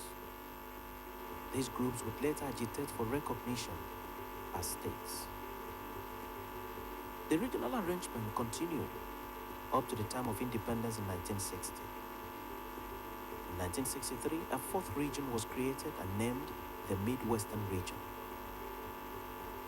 This region was carved out from the western region of the country.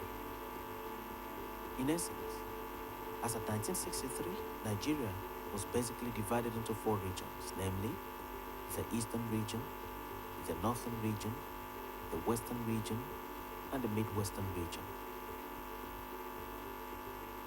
In 1966, Nigeria had its first military coup.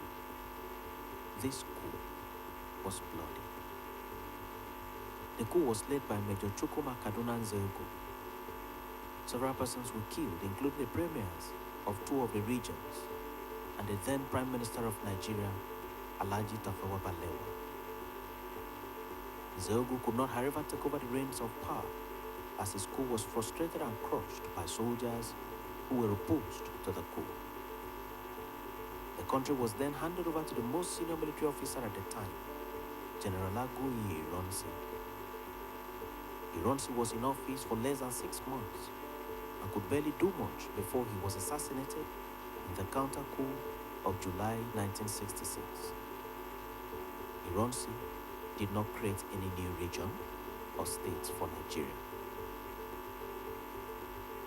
Following the assassination of Ironsi, Yakubu Gowon was sworn in as the new military head of state of Nigeria. What Gowon did was to dissolve the four regions and replace them with states. He was thus the first person to create states in Nigeria. He created a total of 12 states, namely Kano states, Kwara states, Lagos states, River states, East Central states, Benue Plateau states, Midwestern states, Northeastern states, North Central states, Northwestern states, Western states, and the Southeastern states. These states were created on 5th May 1967. In 1975, Gowon was overthrown in a bloodless military coup.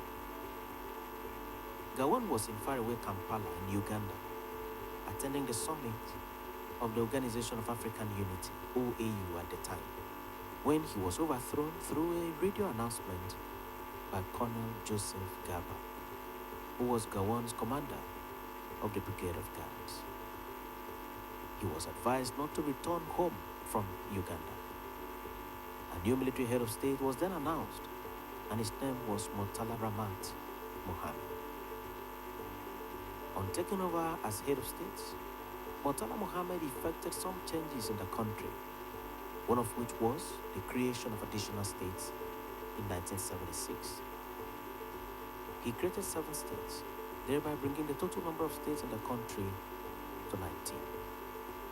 The 7 states were as follows: Anambra, Bauchi, Benue, Imo, Niger, Ogun, and Ondo State. Murtala was shortly thereafter assassinated by Lieutenant Colonel Bukasuka Dimka, and Murtala was succeeded by his deputy, Olusegun Obasanjo. Obasanjo did not create new states, and throughout his tenure, Nigeria still retained the 19 states. Obasanjo handed over power to an elected president, Alhaji Shehu Shagari, in 1979. Shagari was in office for 4 years and was overthrown in 1983 in a military coup. Shagari did not create any new states during his tenure. The person who took over from Shagari was Major General Muhammadu Buhari. He ruled from 1983 to 1985, when he was overthrown in a military coup by General Ibrahim Badamasi Babangida. Just like Obasanjo and Shagari, Buhari did not create any new states for Nigeria. 2 years into Babangida's administration, the process of state creation was reactivated.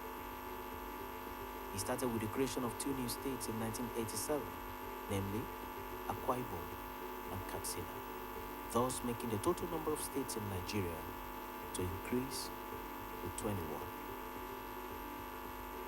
4 years after, precisely in 1991, Babangida created 9 additional states, namely Abia, Enugu, Delta, Jigawa, Kebbi, Osun, Kogi, Taraba, and Yobe states. The number of states thus increased to 30.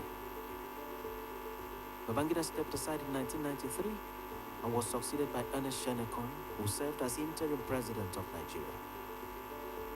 Ernest Shenekon was in office for less than 100 days and could barely achieve anything within the time. He did not create any new states. He was overthrown in a military coup by General Sani Abacha. Abacha reactivated the creation of states, and in October 1, 1996, he created 6 more states for the country.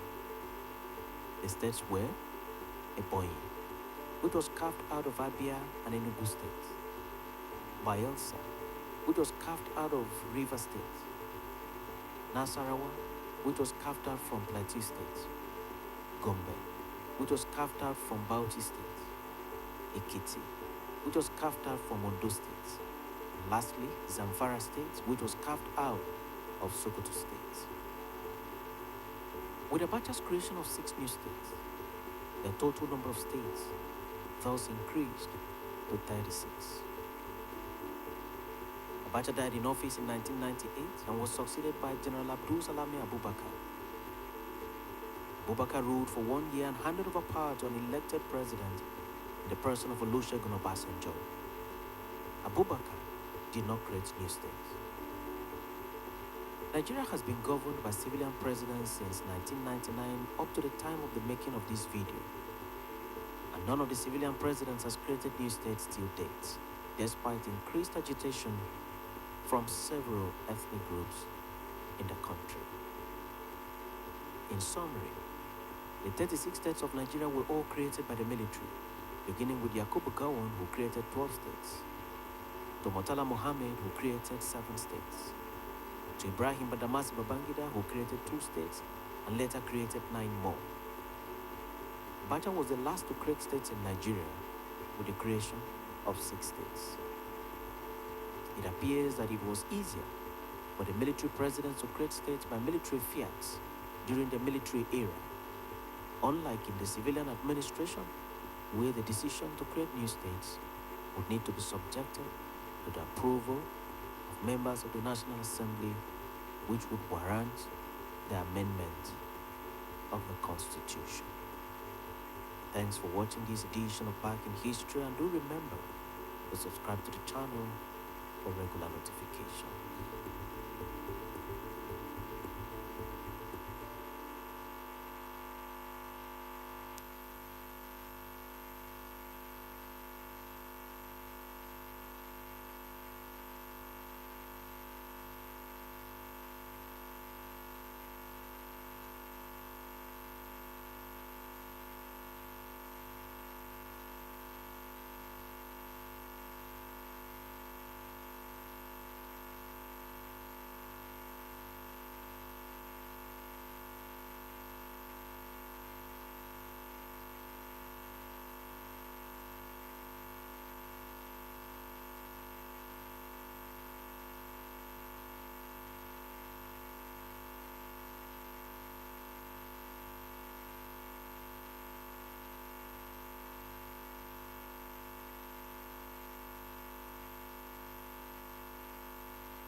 In this edition of Back in History, we bring to you a comprehensive history of the creation of states in Nigeria. Nigeria is currently made up of 36 states plus the Federal Capital Territory, whose status is the same with that of a state. How were these states created? Who created them? When were they created, and for what purpose? These and many more are the questions addressed in this video. Welcome to this edition of Back in History. When the British colonial administrators arrived in Nigeria, they divided the country into two protectorates, the Southern Protectorate and the Northern Protectorate. Later in 1914, the two protectorates were fused together through the process of amalgamation. At that time, Frederick Lord Lugard was the Governor General of Nigeria, representing the interest of the British Crown. In 1949, the country was divided into three regions, namely the Eastern region, the Northern region, and the Western region. In other words, the three regions were created by the colonial administrators. In these three regions, there were several minority ethnic groups. These groups would later agitate for recognition as states. The regional arrangement continued up to the time of independence in 1960. In 1963, a fourth region was created and named the Midwestern region. This region was carved out from the western region of the country. In essence, as of 1963, Nigeria was basically divided into four regions, namely the Eastern region, the Northern region, the Western region, and the Midwestern region. In 1966, Nigeria had its first military coup. This coup was bloody. The coup was led by Major Chukwuma Kaduna Nzeogu. Several persons were killed, including the premiers of two of the regions and the then Prime Minister of Nigeria, Alhaji Tafawa Balewa. Nzeogu could not, however, take over the reins of power as his coup was frustrated and crushed by soldiers who were opposed to the coup. The country was then handed over to the most senior military officer at the time, General Aguiyi Ironsi. Ironsi was in office for less than 6 months and could barely do much before he was assassinated in the counter-coup of July 1966. Ironsi did not create any new region or states for Nigeria. Following the assassination of Ironsi, Yakubu Gowon was sworn in as the new military head of state of Nigeria. What Gowon did was to dissolve the 4 regions and replace them with states. He was thus the first person to create states in Nigeria. He created a total of 12 states, namely Kano State, Kwara State, Lagos State, Rivers State, East Central State, Benue Plateau State, Midwestern State, Northeastern State, North Central State, Northwestern State, Western State, and the Southeastern States. These states were created on 5th May 1967. In 1975, Gowon was overthrown in a bloodless military coup. Gowon was in faraway Kampala in Uganda, attending the summit of the Organization of African Unity, OAU at the time, when he was overthrown through a radio announcement by Colonel Joseph Gaba, who was Gowon's commander of the Brigade of Guards. He was advised not to return home from Uganda. A new military head of state was then announced, and his name was Murtala Ramat Mohammed. On taking over as head of state, Murtala Mohammed effected some changes in the country, one of which was the creation of additional states in 1976. He created 7 states, thereby bringing the total number of states in the country to 19. The 7 states were as follows: Anambra, Bauchi, Benue, Imo, Niger, Ogun, and Ondo State. Murtala was shortly thereafter assassinated by Lieutenant Colonel Bukasuka Dimka, and Murtala was succeeded by his deputy, Olusegun Obasanjo. Obasanjo did not create new states, and throughout his tenure, Nigeria still retained the 19 states. Obasanjo handed over power to an elected president, Alhaji Shehu Shagari, in 1979. Shagari was in office for 4 years and was overthrown in 1983 in a military coup. Shagari did not create any new states during his tenure. The person who took over from Shagari was Major General Muhammadu Buhari. He ruled from 1983 to 1985, when he was overthrown in a military coup by General Ibrahim Badamasi Babangida. Just like Obasanjo and Shagari, Buhari did not create any new states for Nigeria. 2 years into Babangida's administration, the process of state creation was reactivated. He started with the creation of 2 new states in 1987, namely Akwa Ibom and Katsina, thus making the total number of states in Nigeria to increase to 21. 4 years after, precisely in 1991, Babangida created 9 additional states, namely Abia, Enugu, Delta, Jigawa, Kebbi, Osun, Kogi, Taraba, and Yobe states. The number of states thus increased to 30. Babangida stepped aside in 1993 and was succeeded by Ernest Shenekon, who served as interim president of Nigeria. Ernest Shenekon was in office for less than 100 days and could barely achieve anything within the time. He did not create any new states. He was overthrown in a military coup by General Sani Abacha. Abacha reactivated the creation of states, and in October 1, 1996, he created 6 more states for. Over millions millions of years, animals have adapted and evolved an arsenal of deadly weapons to hunt, defend, and attack.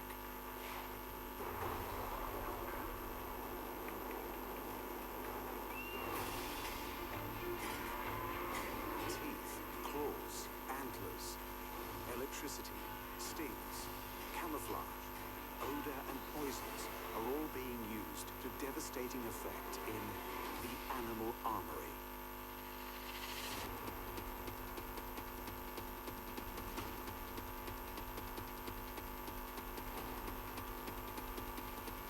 In the frigid waters of the Arctic, the walrus depends on its surprising ability to spit in order to feed.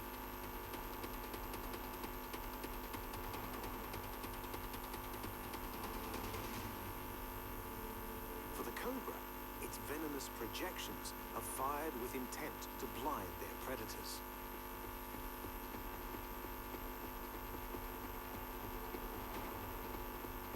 And for the jawfish, spitting provides them with a home and the means to defend it.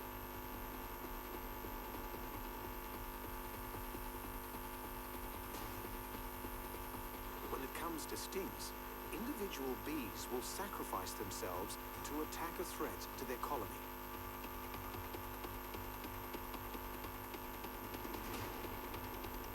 Jellyfish trawl their stingers through the world's oceans to capture prey and ward off predators.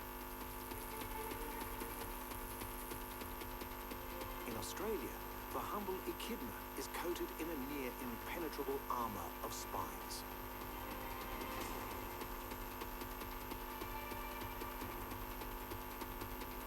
Stingrays, despite their infamy, reserve their deadly sting for self-defense. Whereas predatory centipedes deliver a paralyzing sting to immobilize their victims.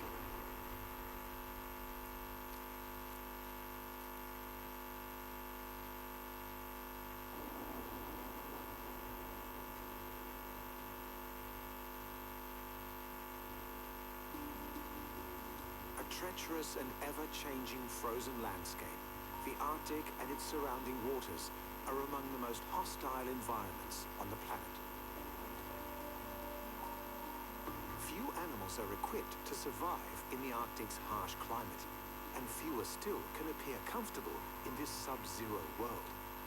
But the rotund, easygoing walrus provides exception to the rule.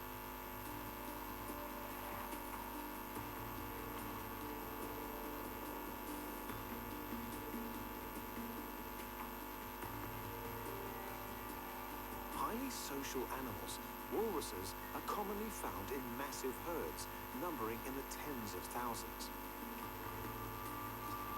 Between feeding and fighting, much of the walrus's time is spent lounging about in an environment where most animals would perish. Conserving energy as they rest, walruses are protected from the elements by a tough hide encasing an insulating layer of blubber up to 10 centimeters thick.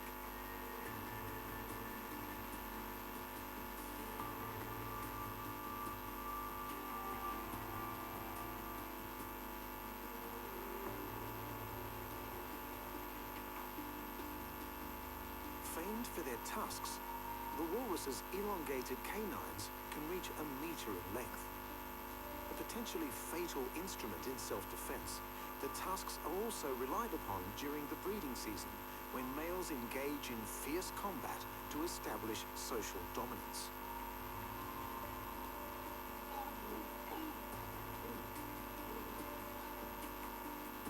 But the walrus has another unexpected weapon in its arsenal. One that is commonly used but rarely witnessed: spit.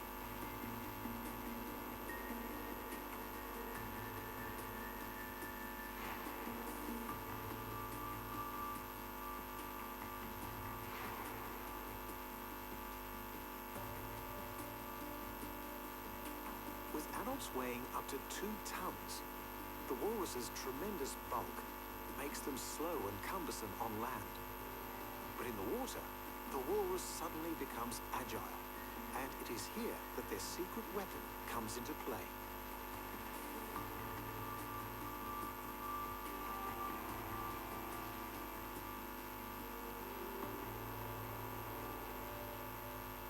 Feeding primarily on mollusks, the walrus must consume about 5% of their body weight per day.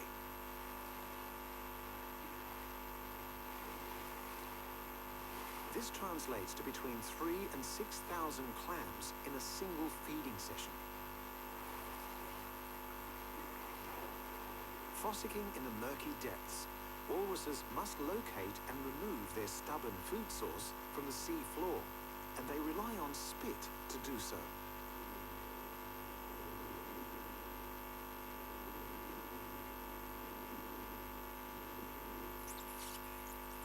Drawing large amounts of water into their uniquely vaulted mouths, walruses are able to fire a high-pressure jet stream at the otherwise inaccessible mollusks. Clearing out the surrounding debris, the walrus's spit reveals and loosens their food source, allowing for easy removal and consumption. And once the soft flesh has been devoured, the walrus simply spits out the remaining shells.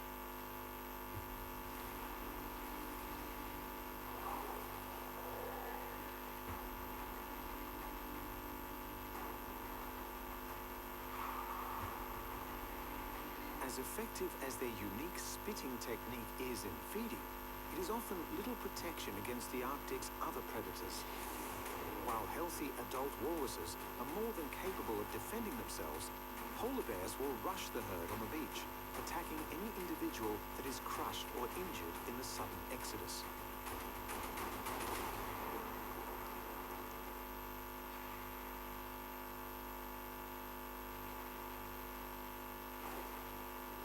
Even in the water, they are not entirely safe, with killer whales known to target calves or otherwise unwary walruses from the depths. With their predators equally determined and well-equipped, the seemingly relaxed walrus must remain ever ready in the unforgiving Arctic.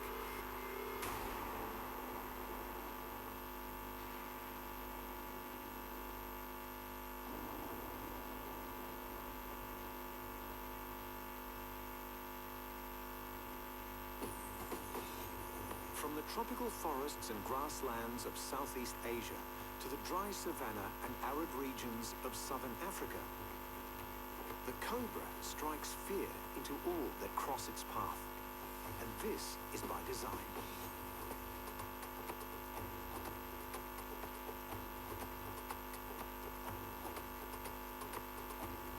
The name cobra is derived from Portuguese for hooded snake. There are over 20 species of true hooded cobras spread across 2 continents. And it is this intimidating appendage that lends this snake its fearsome reputation. But the cobra's hood hides a secret weakness in this seemingly indomitable animal.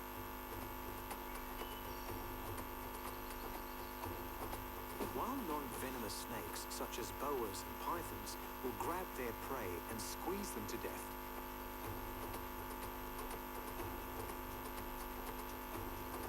cobras rely on venom to kill. With relatively small fangs and a slender build, cobras are more vulnerable during these hunts than their bigger, more muscular counterparts.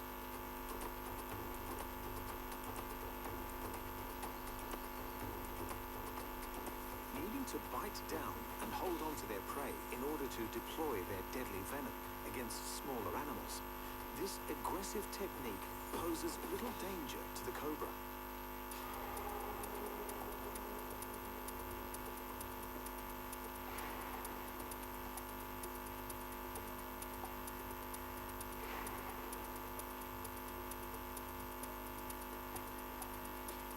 But against larger game, such as rats or even other snakes, if the cobra fails to disable their quarry immediately, they can easily be injured or killed in the ensuing struggle.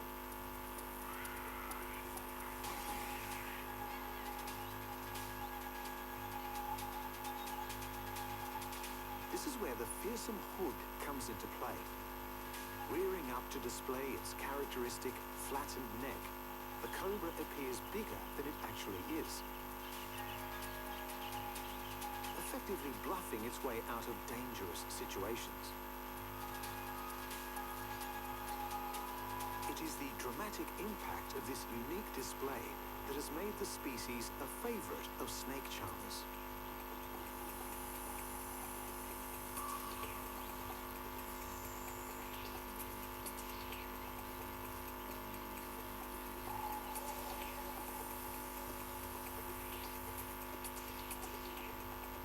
But some cobra species have another, more dangerous weapon in their defensive arsenal. While all venomous snakes secrete venom from their fangs, spitting cobras have modified this trait to launch long-range assaults.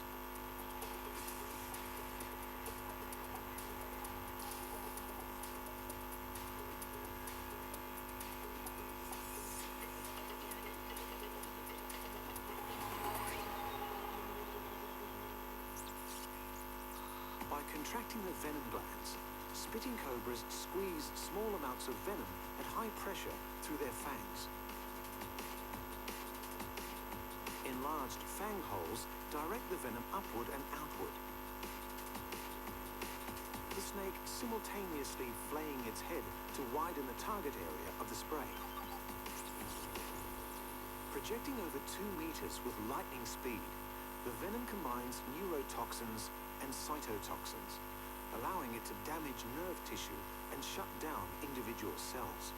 If this deadly spray is inhaled or comes into contact with a cut, it can cause serious damage. But the real target is the eyes, with the cobra seeking to blind its attacker.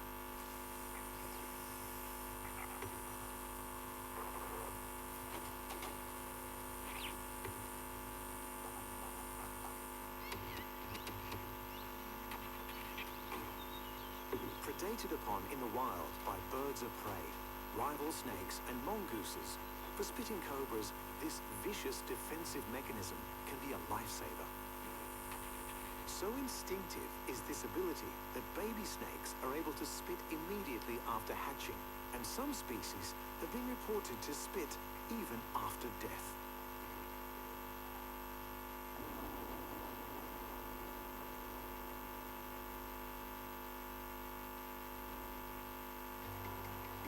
Found throughout the Atlantic, Pacific, and Indian Oceans, one species of fish has evolved its talent for spitting to be used in a variety of applications.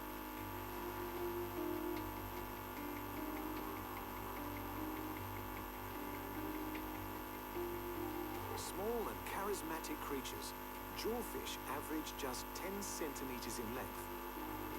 Occupying challenging terrain and ready to duck for cover at the slightest hint of danger, there are currently over 80 described species of jawfish, with more being discovered all the time.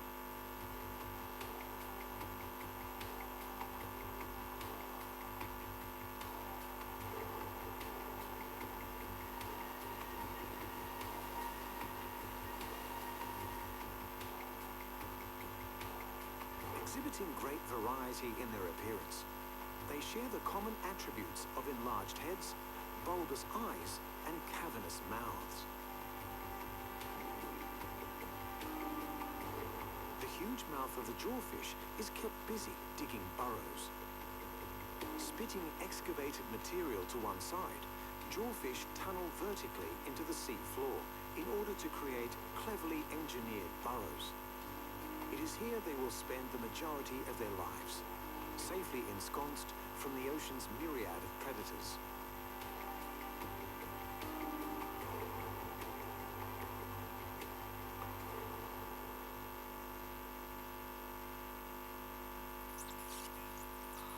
Scooping up mouthfuls of sand, pebbles, and coral rubble into its enlarged mouth chamber, the jawfish contracts its gills to force the debris back out again.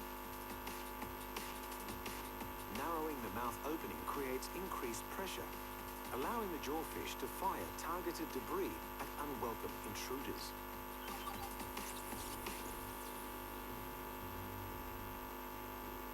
Unable to either outswim or fight off the many predators that target them, jawfish are extremely vulnerable in the open water. Rarely venturing far from their burrows, their remarkable mouths are their greatest asset in preparing and maintaining a ready escape route.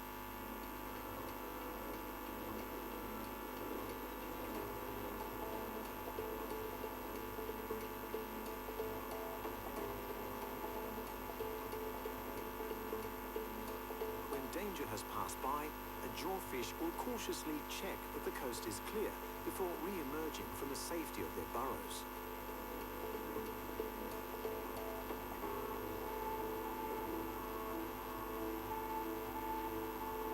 While their spitting is not an effective deterrent to predators, it can be used against fellow jawfish. Investing so much of their energy into digging and fastidiously cleaning their burrows, it is no surprise that jawfish are highly territorial. And when a rival crosses the boundary, the resident jawfish will accurately spit gravel in a sign of aggression to ward the intruder away.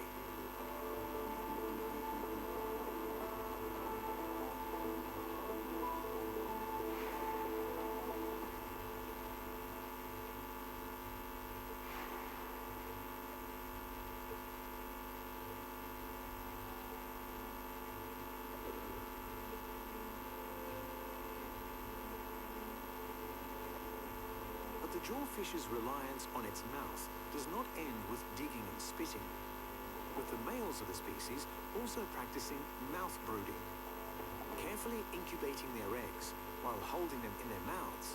The fathers-to-be will open wide to aerate their young, foregoing food themselves until the newborns are hatched.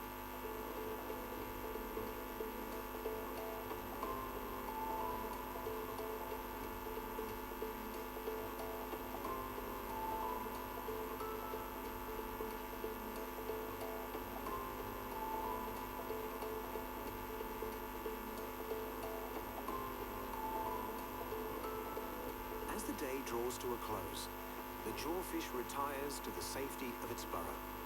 Covering and perfectly concealing the entrance, they may sleep safely within.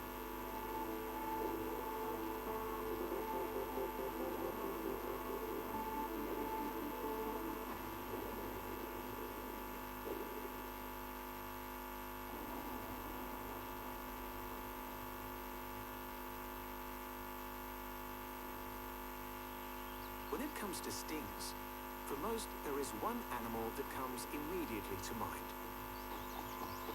Perhaps the best known member of the insect world, the bee.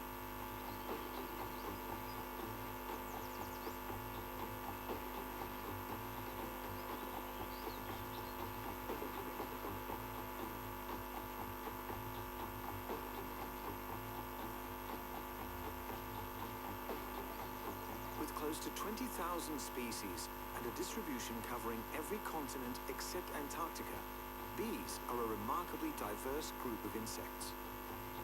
Not all bees make honey, and not all bees are able to sting. But for the many different varieties of honeybee, stinging is a vital defense mechanism in protecting this invaluable resource.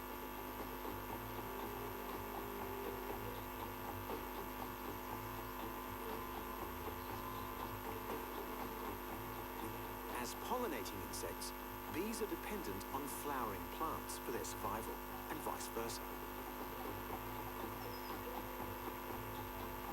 So while the bee's armory is not to be dismissed, it is the mutually beneficial relationship with their food source that has assured their survival, with plants and bees co-evolving for tens of millions of years.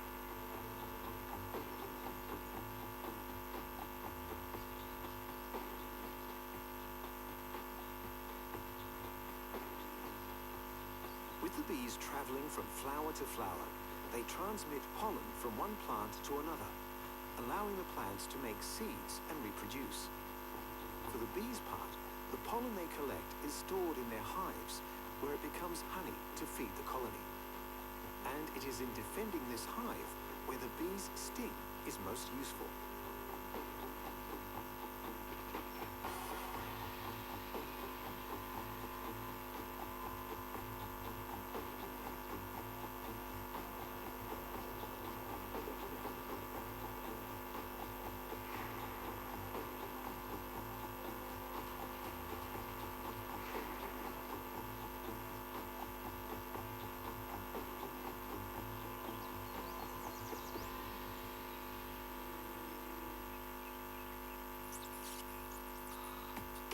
bee stings using a modified egg depositor called an ovipositor. Barbed at the end, when the stinger enters its victim, it lodges, enabling venom to be pumped from the venom sac. This process triggers the release of alarm pheromones from the bee, drawing other bees to join the fight.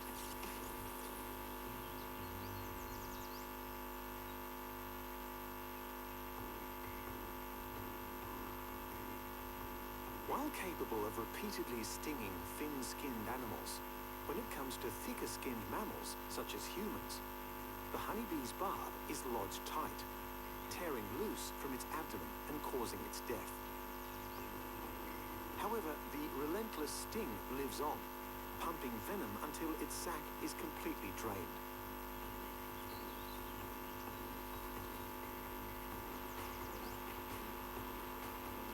For bees, their sting is often a last resort, with their astonishing abilities in the air generally able to get them out of trouble. While it is a common misconception that bee flight defies the laws of physics, their aerial mastery is certainly uncanny. Flapping their wings approximately 230 times per second, bees are capable of attaining speed, height, precise maneuverability, and carrying relatively heavy loads.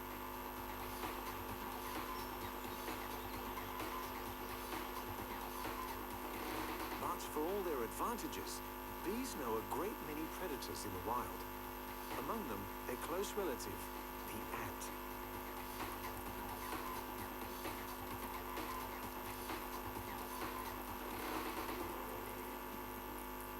Seizing individual bees while foraging or raiding hives for the energy-rich honey stored inside, ants pose a constant threat to many species of bee.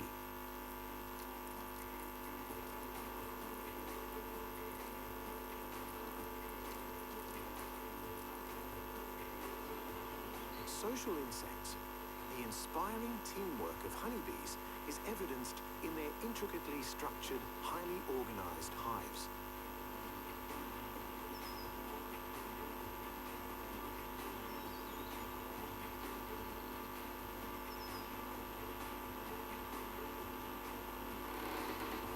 With clear division of labor, shared care for the young, and complex communication networks, a healthy beehive is a perfect picture of harmonious living.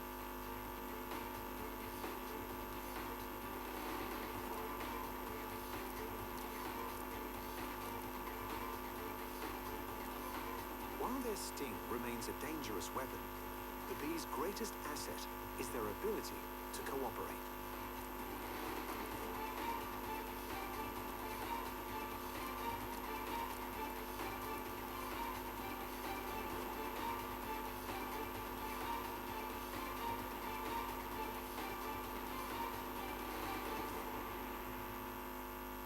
In this episode, we have seen how spits and stings are incorporated in the animal world in equal part for attack and defense. The walrus has proven an unexpectedly frequent spitter during its underwater forays in search of clams and mussels. The cobra is unique among the snake world for its ability to fire venom from its fangs to blind would-be attackers.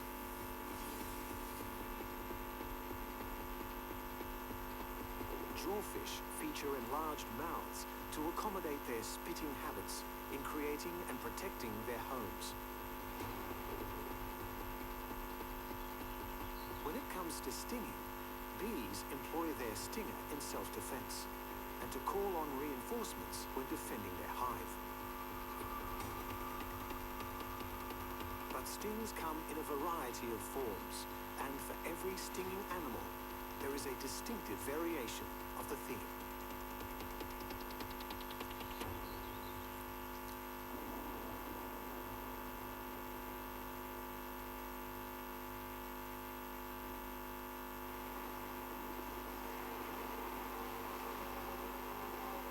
Throughout almost the entirety of the world's vast ocean network, one of the most successful carnivores is also one of the most unassuming.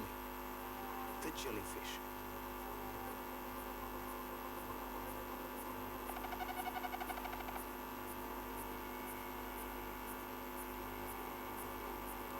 From the cold, sunless depths to warm tropical waters, the jellyfish drifts silent and dangerous throughout almost every ocean on the planet and reaches into many of its freshwater systems.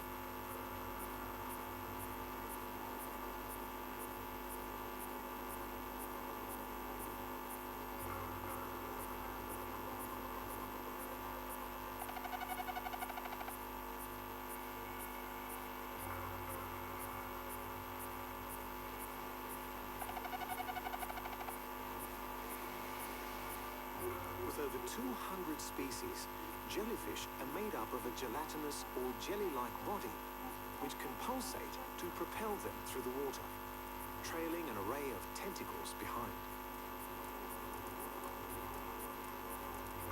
It is these tentacles that, in many species, provide both a potent form of self-defense and a powerful attack.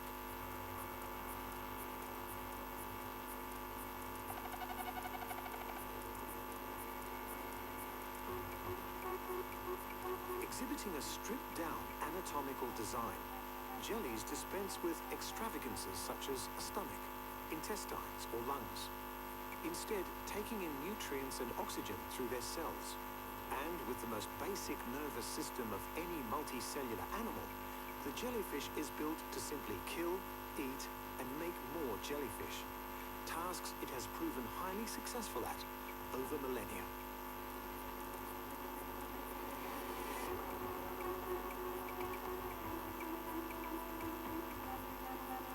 With limited control over their movement, jellies are vulnerable to predation in the open water. However, the brutal stings of their tentacles afford great protection. And aside from sharks, sea turtles, and a handful of fish species, the most common jellyfish predator is other jellyfish.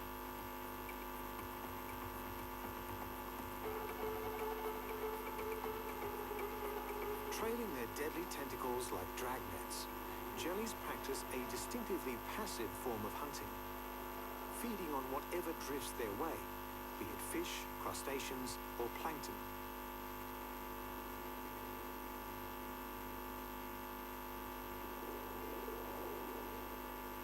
Each jellyfish tentacle is packed with thousands of microscopic stinging threads called nematocysts.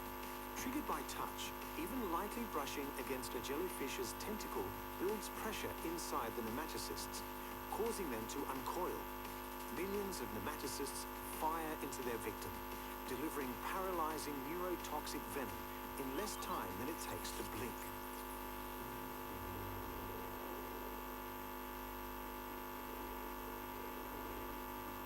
Stinging is not the only weapon in the jelly's armory.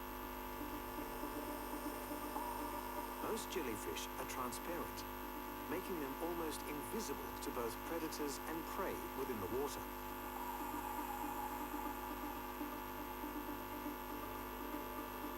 But some species of jelly opt for the opposite tactic, employing bioluminescence to stand out, particularly in the dark ocean depths.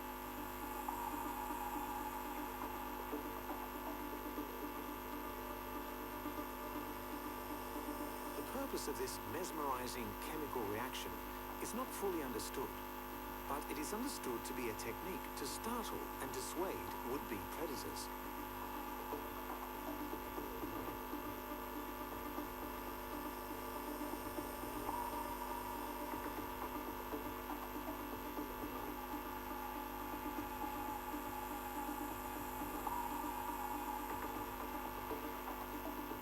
The Pacific man-o-war is not technically a jellyfish, but employs the same hunting tactic with a unique modification. Also known as the floating terror, this creature dangles its tentacles like fishing lines beneath a snail-shaped structure filled with gas, allowing it to hunt from the surface.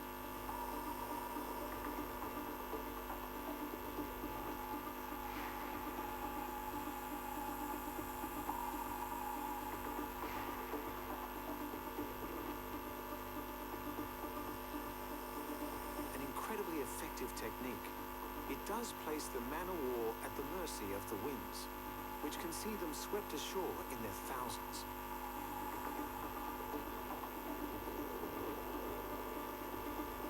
The oldest multi-organ animal on the planet, the jellyfish's simple design and deadly stinging tentacles have allowed it to hunt the ocean for over 500 million years, a legacy that is set to continue.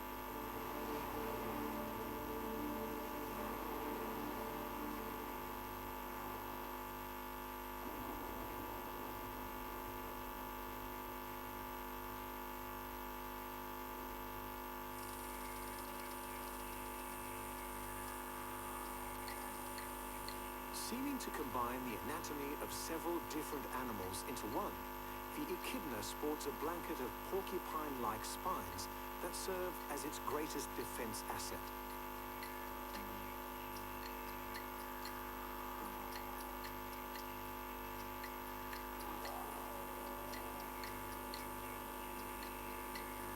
While far more timid than the dreaded snake woman of Greek mythology, after whom they were named, echidnas, like their namesake, combine the qualities of reptiles and mammals.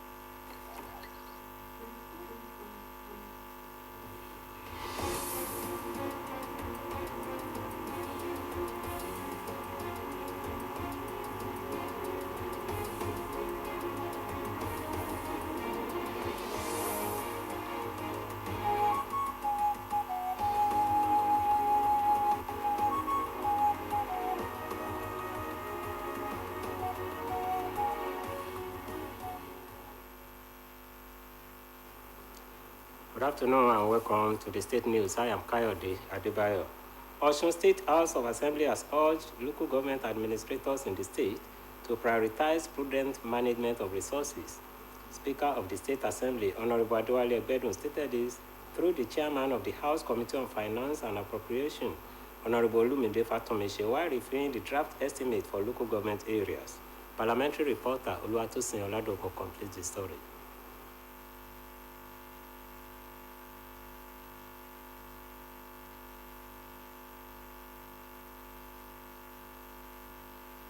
The Osun State House of Assembly has concluded the 2025 budget defense exercise for local government areas, emphasizing the need for judicial resources allocation.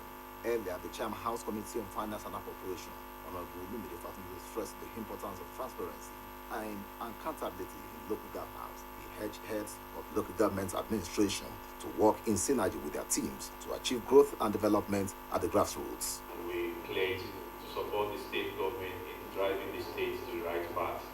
This assembly is very devoted, and we have to say this to all local government that just appeared before us, that funds that are being allocated to each local government are there to cater for the citizens.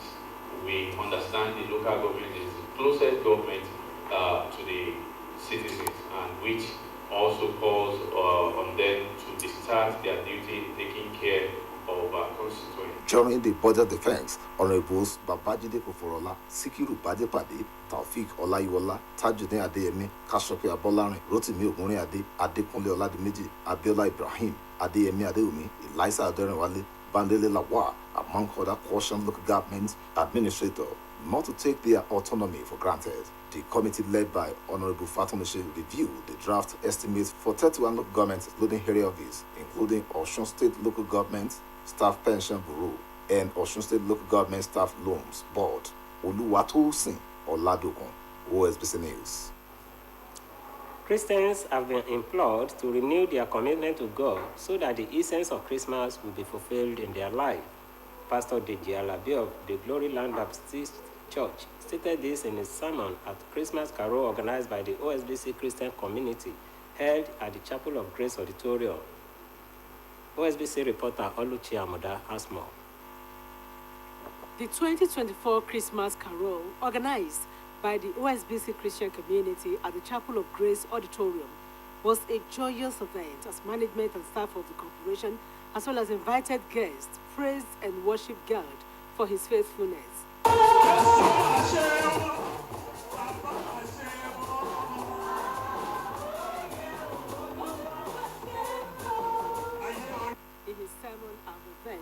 Reverend Deji Alabi of Gloryland Baptist Church, who spoke on the topic, The Miracle of Christmas Season, stated that the birth of Jesus Christ was part of God's divine plan, established before the beginning of time, to save humanity from the bondage of sin. Pastor Alabi called on the faithful not to be overwhelmed by the current economic challenges bedeviling the country, noting that God's prophecies would be fulfilled in the lives of all who hope in Him at the right time. If God promised that He will send His Son, and after thousands of years, the promise came to fulfillment, that means whatever God has said concerning you, no matter how tardy it may be, it will surely do what? It will surely come to pass. Similarly, in his words of admonition, Oba Michael Olakitan of Pajimi II, Agbaeko of Obadimu, in Egba local government area of Osun State, said Jesus Christ is the light that has continued to illuminate the world, calling on the faithful to serve the only true God who has the power over life and death. There were also words of admonition from Lady Evangelist Matilda Faridi, who enjoined the faithful to be cognizant of the fact that heaven and earth are real and everyone will give account of their stewardship before the Creator. Earlier in her message, the Permanent Secretary and Director General of Osun State Broadcasting Corporation, OSBC, Mrs. Jola Egba expressed appreciation to God for His immense blessings on members of the corporation, just as she tasked the staffers to be more dedicated and committed to the discharge of their duties. Whatever God has in mind for anybody, He only stop them. There were renditions from the OSBC choir, C&S Okebukun choir, and the Covenant Children.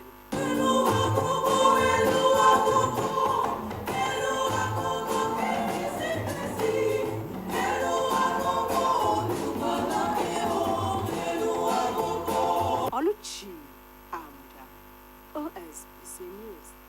The 32nd reunion anniversary of the 1992 set of Fakunle Comprehensive High School, Osogbo, holds tomorrow at the school hall along Ikirun Road, Osogbo. A statement signed by the president of the 1992 set, Modupe Omaniwa, confirms that the event will feature health outreach, awards, and recognition. The statement adds that some outstanding students of the present SS3 students of the school will also be rewarded with cash and gift awards for their outstanding performance. And that ends the state news. Please join us at 5 for the evening news. Good afternoon.